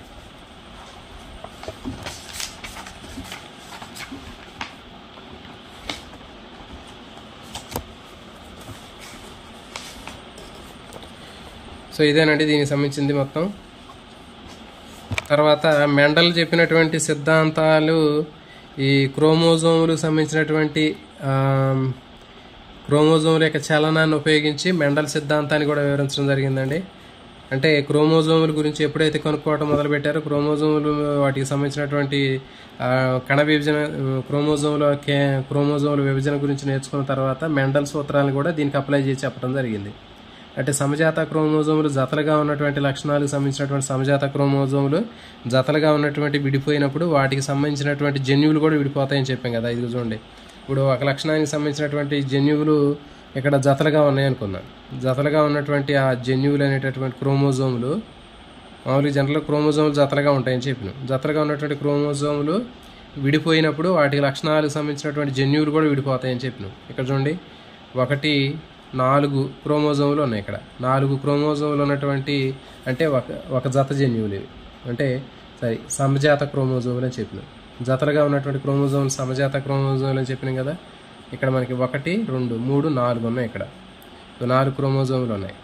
ఈ 4 క్రోమోజోములు క్షయకరణ విభజన జరిగితే ఏమైనా చూడండి సగం అయిపోయినాయి. అంటే ఒకదాని నుంచి 4 కణాలు వచ్చినాయి. ఒక్కొక్క కణం నుంచి మనకి 4 కణాలు వచ్చినాయి. 4 కణాల్లో ఒక దాంట్లో 2 క్రోమోజోములు ఉన్నాయి, సగానికి తగ్గించబడినాయి. కాబట్టి మెండల్ చెప్పినటువంటి సిద్ధాంతాన్ని దీనికి అప్లై చేయడం జరిగింది. అంటే ఒక లక్షణానికి సంబంధించినటువంటి ఒక జత జన్యువులు అనేవి మెండల్ చెప్పిన దాని ప్రకారం చూస్తే ఒక లక్షణానికి సంబంధించినటువంటి ఒక జత జన్యువులు ఉన్నప్పుడు ఆ ఒక జత జన్యువులు అనేటటువంటివి సమజాత క్రోమోజోములు విడిపోయినప్పుడు వాటి మీద ఉండేటటువంటి జన్యువులు కూడా విడిపోతాయి అనేటటువంటి విషయాన్ని చెప్పడం జరిగింది. నెక్స్ట్ థామస్ హంట్ మోర్గాన్ అండి. మరి మోర్గాన్ అనేటటువంటి శాస్త్రవేత్త ఇతను క్రోమోజోములకు సంబంధించినటువంటి అనువంశికత సిద్ధాంతాన్ని ప్రయోగపూర్వకంగా పరిశీలించాడు. ఇతను మోర్గాన్ చెప్పాడు కదా, ఫ్రూట్ ఫ్లై డ్రోసోఫిలా మెలనోగాస్టర్ అనేటటువంటి డ్రాగన్ ఫ్రూట్ మీద పరిశోధనలు చేసి సేమ్ ఇదే కూడా చెప్పాడు ఆయన. సో దీంట్లో కూడా ఇదే రకమైనటువంటి ప్రయోగాలు చేసి చెప్పడం జరిగింది. ఈ అనువంశికత సిద్ధాంతం అనేది దీనికి ఉపయోగపడింది. మరి ఇతను ఎందుకు ఉపయోగించాడంటే ఇది కృత్రిమ యానకం మీద ఈ పురుగుల్ని ఈజీగా పెంచవచ్చు, తర్వాత వీటికి ఆహారాన్ని సులభంగా అందించవచ్చు, తర్వాత రెండు వారాల్లోనే వీటి జీవిత చరిత్ర కంప్లీట్ అయిపోతుంది. తర్వాత వీటిలో ఉండేటటువంటి శరీర సంబంధమైనటువంటి ఫిజియాలజీ మార్పులు మొత్తాన్ని కూడా, మార్ఫలాజికల్ చేంజెస్ మొత్తాన్ని కూడా మనం మైక్రోస్కోప్ హ్యాండ్ లెన్స్ తోటి శుభ్రం ఈజీగా పరిశీలించవచ్చు. సో ఇలాంటివి మొత్తం కూడా ఉపయోగపడతాయి. కాబట్టి ఈ రకమైనటువంటి ఫ్రూట్ ఫ్లై ఏగని ఇతను మోర్గాన్ ఉపయోగించాడు. ఆల్రెడీ మనం జువాలజీలో చెప్పుకున్నాం ఇది. నెక్స్ట్ లాస్ట్ టాపిక్ అంటే సహలగ్నత పునఃసంయోజనం. మరి సహలగ్నత పునఃసంయోజనం అంటే ఏంటి అంటే మెండల్ బఠానీ మొక్కల్లో ద్విసంకరణం జరిపినట్లుగానే మోర్గాన్ డ్రోసోఫిలా ఏగల్లో కూడా ఇక్కడ ద్విసంకరణం జరిపాడండి. ఏం జరిపాడు అంటే ఇక్కడ పసుపు వర్ణం కలిగినటువంటి శరీరం కలిగినటువంటి ఒక ఏగని తెలుపు కళ్ళు కలిగినటువంటి ఏగ, అంటే రెండు లక్షణాలు ఉన్నాయి. సేమ్ మెండల్ చేసినటువంటి ద్విసంకరణం లాగా మోర్గాన్ డ్రోసోఫిలా మీద పరిశోధన చేశాడు. దీంట్లో రెండు లక్షణాలు తీసుకున్నాడు ద్విసంకరణంలో. ఏంటి అంటే డ్రోసోఫిలా ఏగ యొక్క శరీరం రంగు పసుపు వర్ణం, తర్వాత కళ్ళు తెలుపు కళ్ళు, ఇది ఒక ఏగ. ఇంకొక ఏగలో ఏంటి అంటే ఊదా రంగు శరీర వర్ణము, ఎరుపు రంగు కళ్ళు. సో ఇట్లా ఈ రెండు లక్షణాలు కలిగినటువంటి దాన్ని సంకరణం చేస్తే ఇతను F1 తరంలో వచ్చినటువంటి వాటిని మళ్ళీ సంకరణం చేసి F1 తరంలో వచ్చినటువంటి వాటిని మళ్ళీ సంకరణం చేశాడు, సేమ్ మెండల్ చేసినట్లుగా చేస్తే F2 జనరేషన్లో 9:3:3 కంటే డిఫరెంట్గా ఉన్నటువంటి కాంబినేషన్ అనేది వచ్చింది. మరి ఎందుకు అంటే ఇతనికి ఇక్కడ ఏం చెప్పాడంటే జనరల్గా క్రోమోజోముల పైన జన్యువులు అనేటటువంటి జతలుగా ఉంటాయని చెప్పాడు. మరి జన్యువులు జతలుగా ఉన్నప్పుడు చూడండి, ద్విసంకరణంలో రెండు జన్యువులు ఒకే క్రోమోజోమ్ పై ఉన్నప్పుడు అవి జతలుగా ఉంటాయని చెప్పాడు. కానీ దగ్గరగా ఉన్నటువంటి జన్యువులు సహలగ్న జన్యువులు అంటారు. దీన్ని సహలగ్నత అంటారు. అంటే ఒక క్రోమోజోమ్ మీద ఉన్నటువంటి జన్యువులు దగ్గరగా ఉంటే వాటిని సహలగ్నత అంటారు. చూడండి ఇక్కడ మనకి దీన్ని ఇక్కడ ఎక్స్ప్లెయిన్ చేస్తాను నేను. గుండ్రని గింజలు, తర్వాత ఇది మెండల్ చెప్పినటువంటి ద్విసంకరణ ప్రకారం ఈ విధంగా ఉంది. అయితే క్రోమోజోమ్ మీద ఉన్నటువంటి జన్యువులు దగ్గరగా ఉన్నట్లయితే దాన్ని సహలగ్నత అంటారండి. ఒక క్రోమోజోమ్ మీద ఉన్నటువంటి జన్యువులు అనేవి ఒక క్రోమోజోమ్ మీద ఉండేటటువంటి జన్యువులు అనేవి ఎంత దగ్గరగా ఉంటే దాంట్లో సహలగ్నత అనేది అంత తక్కువగా ఉంటుంది. అసలు ఒక క్రోమోజోమ్ మీద ఒకటి కంటే ఎక్కువ జన్యువులు దగ్గరగా ఉంటాయని దాన్ని సహలగ్నత అంటారు. మరి ఈ సహలగ్నత ఎంత తక్కువగా ఉంటే అంత దగ్గరగా ఉంటే వాటిలో కొత్త లక్షణాలు అనేవి అంత తక్కువగా ఏర్పడతాయండి. మరి కొత్త లక్షణాలు ఇక్కడ మరి డ్రోసోఫిలా ఏగలో ఎందుకు కొత్త లక్షణాలు ఏర్పడ్డాయి అంటే వీటికి సంబంధించినటువంటి జన్యువులు ఏవైతే ఉన్నాయో పసుపు వర్ణము, తర్వాత తెలుపు కళ్ళు, తర్వాత ఊదా రంగు, ఎరుపు కళ్ళు, వీటికి సంబంధించినటువంటి జన్యువులు అనేవి దూరంగా ఉన్నాయి. ఆ క్రోమోజోముల మీద ఈ సహలగ్న జన్యువులు అనేవి దూరంగా ఉన్నాయి. కాబట్టి జన్యువులు ఎంత దగ్గరగా ఉంటే సహలగ్నత అనేది అంత తక్కువగా ఉంటుందండి. లింకేజ్ అని చెప్తారు. ఎంత తక్కువగా ఉంటే కొత్త లక్షణాలు అనేవి అంత తక్కువగా ఏర్పడతాయి. మరి జన్యువులు ఆ క్రోమోజోమ్ మీద ఉన్నటువంటి జన్యువులు అనేవి ఎంత ఎక్కువ దూరంగా ఉంటే అంత సహలగ్నత అనేది ఎక్కువగా ఉంటుంది. మరి సహలగ్నత ఎక్కువగా ఉంటే మనకి కొత్త లక్షణాలు ఎక్కువగా ఏర్పడతాయి. అంటే ఏంటి, ఇక్కడ చూడండి మనకి జనరల్గా మనకి క్రోమోజోములు అనేవి ఫర్ ఎగ్జాంపుల్ ఈ క్షయకరణ విభజన జరిగేటప్పుడు ఇక్కడ రెండు క్రోమోజోమ్లో ఉన్నటువంటి భాగాలు మార్చుకోవడం జరుగుతుందండి. దీన్ని క్రాసింగ్ ఓవర్ వినిమయం అని చెప్తారు. సో మరి వినిమయం జరిగేటప్పుడు సమజాత క్రోమోజోమ్లో క్రోమాటిడ్ భాగాలు మార్పిడి జరిగితే దాన్ని వినిమయము, క్రాసింగ్ ఓవర్ అంటారు. ఈ క్రాసింగ్ ఓవర్ జరగటం వల్ల ఏమైందంటే రీకాంబినేషన్ అంటారు, దాన్ని పునఃసంయోజనం అంటారు. మరి పునఃసంయోజన వల్ల కొత్త లక్షణాలు ఏర్పడతాయి. ఇక్కడ చెప్పిన కదా మరి మెంటల్ ద్విసంకరణంలో బఠానీ మొక్కల్లో జనకతరం మొక్కలు ఇవని చెప్పాం. గుండ్రని పసుపు, ముడతల ఆకుపచ్చ. మరి ఇవి రెండు కొత్త లక్షణాలు ఎందుకు ఏర్పడ్డాయి అంటే ఈ లక్షణాలకు సంబంధించినటువంటి జన్యువులు అనేవి సహలగ్న జన్యువులు, ఒక క్రోమోజోమ్ మీద ఉన్నటువంటి జన్యువులు దగ్గరగా ఉన్నాయి. అంటే సహలగ్నత తక్కువగా ఉంటే కొత్త లక్షణాలు తక్కువగా ఏర్పడతాయి. అంటే దీంట్లో కొంచెం దగ్గరగా ఉన్నాయి కాబట్టి కొత్త లక్షణాలు తక్కువగా ఏర్పడ్డాయి. బాగా దూరంగా ఉంటే మాత్రం అసలు కొత్త లక్షణాలు కొత్తగా ఏర్పడతాయి, ఉన్నటువంటి లక్షణాలు కంప్లీట్గా డిఫరెంట్గా కొత్తగా ఏర్పడతాయి. సో ఇక్కడ చూడండి, మరి ఇక్కడ అదే జరిగింది. మోర్గాను మరి సేమ్ ఇదే రకమైనటువంటి చేసినప్పుడు మరి దీంట్లో ఎందుకు రాలేదు, ఈ నిష్పత్తి ఎందుకు రాలేదు అంటే దీంట్లో ఉన్నటువంటి సహలగ్నత అనేది బాగా ఎక్కువగా ఉందంట. అంటే ఒక క్రోమోజోమ్ మీద ఉన్నటువంటి జన్యువులు అనేది దూరంగా ఉన్నప్పుడు సహలగ్నత అనేది బాగా ఎక్కువగా ఉంటుంది. సో సహలగ్నత ఎక్కువగా ఉండటం వల్ల ఏమవుతుందంటే పునఃసంయోజనం బాగా ఎక్కువ జరిగి దాంట్లో కొత్త లక్షణాలు అనేవి పూర్తిగా జనకతరంలో లేనటువంటి లక్షణాలు ఏర్పడటం జరిగింది. సో నెక్స్ట్ ఇక్కడ చూసుకున్నట్లయితే చివరికి వచ్చిందండి మనకి మోర్గాను శిష్యుడైనటువంటి ఆల్ఫ్రెడ్ స్టర్నేవాంట్. ఇతను క్రోమోజోమ్లో ఉన్నటువంటి జన్యువుల మధ్య ఉన్నటువంటి పునఃసంయోజన పౌనపున్యాన్ని ఉపయోగించి క్రోమోజోమ్లో జన్యువుల మధ్య దూరాన్ని, జన్యువుల యొక్క స్థానాన్ని అతను కనుక్కోవటం జరిగింది. చాలా ఇంపార్టెంట్ ఇది. మెండలు క్రోమోజోమ్లో ఉన్నటువంటి జన్యువుల మధ్య దూరాన్ని ఆల్ఫ్రెడ్ స్టర్నేవాంట్ ఇతను మోర్గాన్ శిష్యుడు.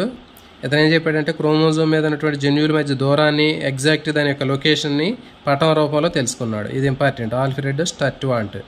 మరి హ్యూమన్ జీనోమ్ ప్రాజెక్ట్లో కూడా ఇప్పుడు దీన్ని ఈ ఫ్రీక్వెన్సీని ఉపయోగిస్తున్నారు. అంటే ఒక క్రోమోజోమ్కి ఒక క్రోమోజోమ్లో ఉన్నటువంటి జన్యువుకి ఇంకో జన్యువుకి మధ్య ఉన్న డిస్టెన్స్ ఎంత ఉంది, దాని లొకేషన్ ఏంటనేది ఇక్కడ తెలుస్తుంది.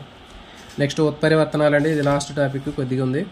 మరి ఉత్పరివర్తనాలు అనేటటువంటి ఏంటంటే జన్యువులో మార్పు వస్తే దాన్ని ఉత్పరివర్తనాలు అంటారు. ఫర్ ఎగ్జాంపుల్ మనకి ఎడినిన్, గ్వానైన్, థయామిన్, సైటోసిన్, దీనికి మళ్ళీ రివర్స్లో సైటోసిన్, ఎడినిన్, గ్వానైన్, థయామిన్, ఇట్లా మనకి డిఎన్ఏ మీద మనకి ఈ సీక్వెన్స్ అనేది ఇట్లా ఉంటుంది. మరి ఉన్నటువంటి సీక్వెన్స్ ఏదైతే ఉందో నత్రజని క్షారాలు కానివ్వండి, ఈ జన్యువుల వరుస క్రమంలో మార్పు జరిగినట్లయితే మనకి అక్కడ ఉత్పరివర్తనం అంటారు దాన్ని. ఇప్పుడు ఇక్కడ సైటోసిన్ ఉంది, దీని ప్లేస్లో ఇది లేకపోయినా, దీని ప్లేస్లో వేరేది వచ్చినా, ఈ ప్లేస్ వచ్చి ఇక్కడికి వచ్చినా, ఇది మారినా, సో ఇవన్నీ కూడా ఏంటంటే ఉత్పరివర్తనాలు అని చెప్తారు. సో డిఎన్ఏ క్రమంలో మార్పు వస్తే దాన్ని ఉత్పరివర్తనాలు అంటారు. మరి వాటిలో మార్పు వస్తే దృశ్య రూపంలోనూ జన్యు రూపంలోనూ మార్పులు అనేవి ఆటోమేటిక్గా రావడం జరుగుతుంది. ఉత్పరివర్తనాలు మాత్రం కనుక్కున్నది హ్యూగో డెవ్రిస్ అండి. చాలా ఇంపార్టెంట్ ఇది. హ్యూగో డెవ్రిస్ ఉత్పరివర్తనాలని మొట్టమొదటిగా కనుక్కున్నాడు. ఎందులో కనుక్కున్నాడు అంటే ఈనోథెరా లామార్కియానా అనేటటువంటి ఈవినింగ్ ప్రైమ్ రోజ్ మొక్కల్లో ఇతను కనుక్కున్నాడు. ఇది చాలా ఇంపార్టెంట్ ఇది. మరి ఇప్పుడు ఈ ఉత్పరివర్తనాలు ఎట్లా జరుగుతాయి అంటే క్రోమాటిడ్లో ఒక చివరి నుంచి మరొక చివరికి అతిగా మెలికలు తిరిగినటువంటి భాగం డిఎన్ఏ ఉంటుందని చెప్పిన. మరి ఆ డిఎన్ఏలో పరిహారణం అంటే ఒక డిఎన్ఏ భాగము ఇది కట్ అయిపోయినా, కోల్పోయినా దాన్ని పరిహరణం అంటారు. లేకపోతే ద్విగుణీకరణం, అదనంగా చేరడం. అంటే ఇప్పుడు ఈ ఉన్న డిఎన్ఏకి ఇంకొక డిఎన్ఏ భాగం వచ్చి అదనంగా చేరిన క్రోమోజోమ్లో డిఎన్ఏలో ముక్కల్లో మార్పులు ఏర్పడతాయి. ఇప్పుడు ఒక భాగం వచ్చి ఈ భాగం వచ్చి ఈ భాగం వచ్చి ఇంకో ఇక్కడ అతికినా కానీ దాంట్లో మార్పులు అనేవి ఏర్పడతాయి. సో కాబట్టి క్రోమోజోమ్లు మార్పులు వస్తే దృశ్య రూపంలో జన్యు రూపంలోనూ మార్పులు అనేవి వస్తాయి. కాబట్టి ఈ క్రోమోజోమ్లో మనకి విపదనాలు అనేవి ఏర్పడతాయి. క్రోమోజోమ్ విపదనాల వల్ల క్యాన్సర్ అనేటటువంటిది క్యాన్సర్ కణాల్లో కనిపిస్తుంటాయి. క్రోమోజోమ్లో మార్పులు అనేవి కనిపిస్తుంటాయి దాంట్లో. నెక్స్ట్ డిఎన్ఏలో ఒక జత క్షారాల్లో మార్పులు కూడా కలుగుతాయి. ఇప్పుడు చెప్పాం కదా ఉత్పరివర్తనాలు అనేటటువంటివి డిఎన్ఏలో ఒక జత నత్రజని క్షారాల్లో మార్పులు జరిగితే దాన్ని ఏమంటారంటే బిందు ఉత్పరివర్తనాలు అంటారండి. క్రోమోజోముల మీద ఉన్నటువంటి డిఎన్ఏలో ఉన్నటువంటి ఒక నత్రజని క్షారంలో మార్పు జరిగినా దాన్ని ఉత్పరివర్తనాలు అంటారు. దాన్ని బిందు ఉత్పరివర్తనాలు అంటారు. దీనికి ఎగ్జాంపుల్ ఏంటి అంటే మనకి సికిల్ సెల్ ఎనిమియా. చాలా ఇంపార్టెంట్. బిందు ఉత్పరివర్తనాలకి ఎగ్జాంపుల్ ఏంటంటే సికిల్ సెల్ ఎనిమియా. డిఎన్ఏలో క్షారజాతలు తొలగించినప్పుడు కొత్తగా చేస్తే దాన్ని ఫ్రేమ్ షిఫ్ట్ మ్యూటేషన్స్ అంటారు. ఇంపార్టెంట్. డిఎన్ఏలో క్షారాలు తీసినా కానీ కొత్తగా యాడ్ అయినా కానీ దాన్ని ఏమంటారంటే ఫ్రేమ్ షిఫ్ట్ మ్యూటేషన్స్ అంటారు. తర్వాత ఇక్కడ మనకి ఉత్పరివర్తనాలకు సంబంధించినటువంటి రసాయన భౌతిక కారకాల వల్ల కూడా మనకి ఈ ఉత్పరివర్తనాలు ప్రేరేపించబడతాయండి. మరి ఇవి ప్రేరేపిత ఉత్పరివర్తనాలు కలిగిస్తాయి. సో వీటిని ఏమంటారంటే ఈ కారకాలను ఉత్పరివర్తన జనకాల అని చెప్పి చెప్తాం జరుగుతుంది. ఇప్పుడు అతి నీరులో అయితే కిరణాల వలన కూడా జీవుల్లో ఉత్పరివర్తనాలు ప్రేరేపిస్తాయి. ఇది భౌతిక కారకాలు అని చెప్పవచ్చు. రసాయన కారకాలు అంటే ఫర్ ఎగ్జాంపుల్ మనకి టీ కప్పులు, కాఫీ కప్పులు, పేపర్ టీ కప్పులతో టీ తాగుతూ ఉంటారు. మరి దాంట్లో మనకి లోపల ఒక కోటింగ్ అనేది ఉంటుంది, అది క్యాన్సర్ని కలిగించిద్దని చెప్తూ ఉంటారు. లేకపోతే ఇంకా మనకి ప్లాస్టిక్ గ్లాసుల్లో కానివ్వండి, లేకపోతే ఇంకా డిస్పోజబుల్ పేపర్ ప్లేట్లలో కానివ్వండి, దాంట్లో కెమికల్స్ కానీ వాటిని ఎక్కువగా మనం ఉపయోగించడం వల్ల ఏంటి క్యాన్సర్ వచ్చింది అని చెప్తుంటారు కదా. మరి ఏంటి అంటే అవి ఏం చేస్తాయంటే దాంట్లో ఉన్నటువంటి రసాయనాలు అనేటటువంటివి మనకి డిఎన్ఏలో ఉన్నటువంటి ఆ నత్రజని క్షారాల్లో మార్పులు తీసుకొస్తే ఆటోమేటిక్గా మనకి వాటికి సంబంధించినటువంటి ఉత్పరివర్తనాలు అనేవి జరుగుతాయి. సో ఇది దీనికి సంబంధించినటువంటి కంప్లీట్ చాప్టర్ అండి. 100% మీకు పూర్తిగా ఇది అయిపోయింది. మీకు దీని మీద మీరు ఎలాంటి ప్రాక్టీస్ బిట్లు చేసినా కానీ మీకు కరెక్ట్గా మీరు ఆన్సర్ చేయగలుగుతారు. కాబట్టి లైవ్లో ఉన్నటువంటి ఆస్పిరెంట్స్ అందరూ కూడా లైవ్ని లైక్ చేసే ప్రయత్నం చేయండి, మీ ఫ్రెండ్స్కి షేర్ చేయండి. అదేవిధంగా ఆల్ నోటిఫికేషన్ బెల్ ఐకాన్ని ఆన్ చేసుకోండి. వీడియో చూసిన ఆస్పిరెంట్స్ అందరికి కూడా థ్యాంక్ యూ ఫర్ వాచింగ్.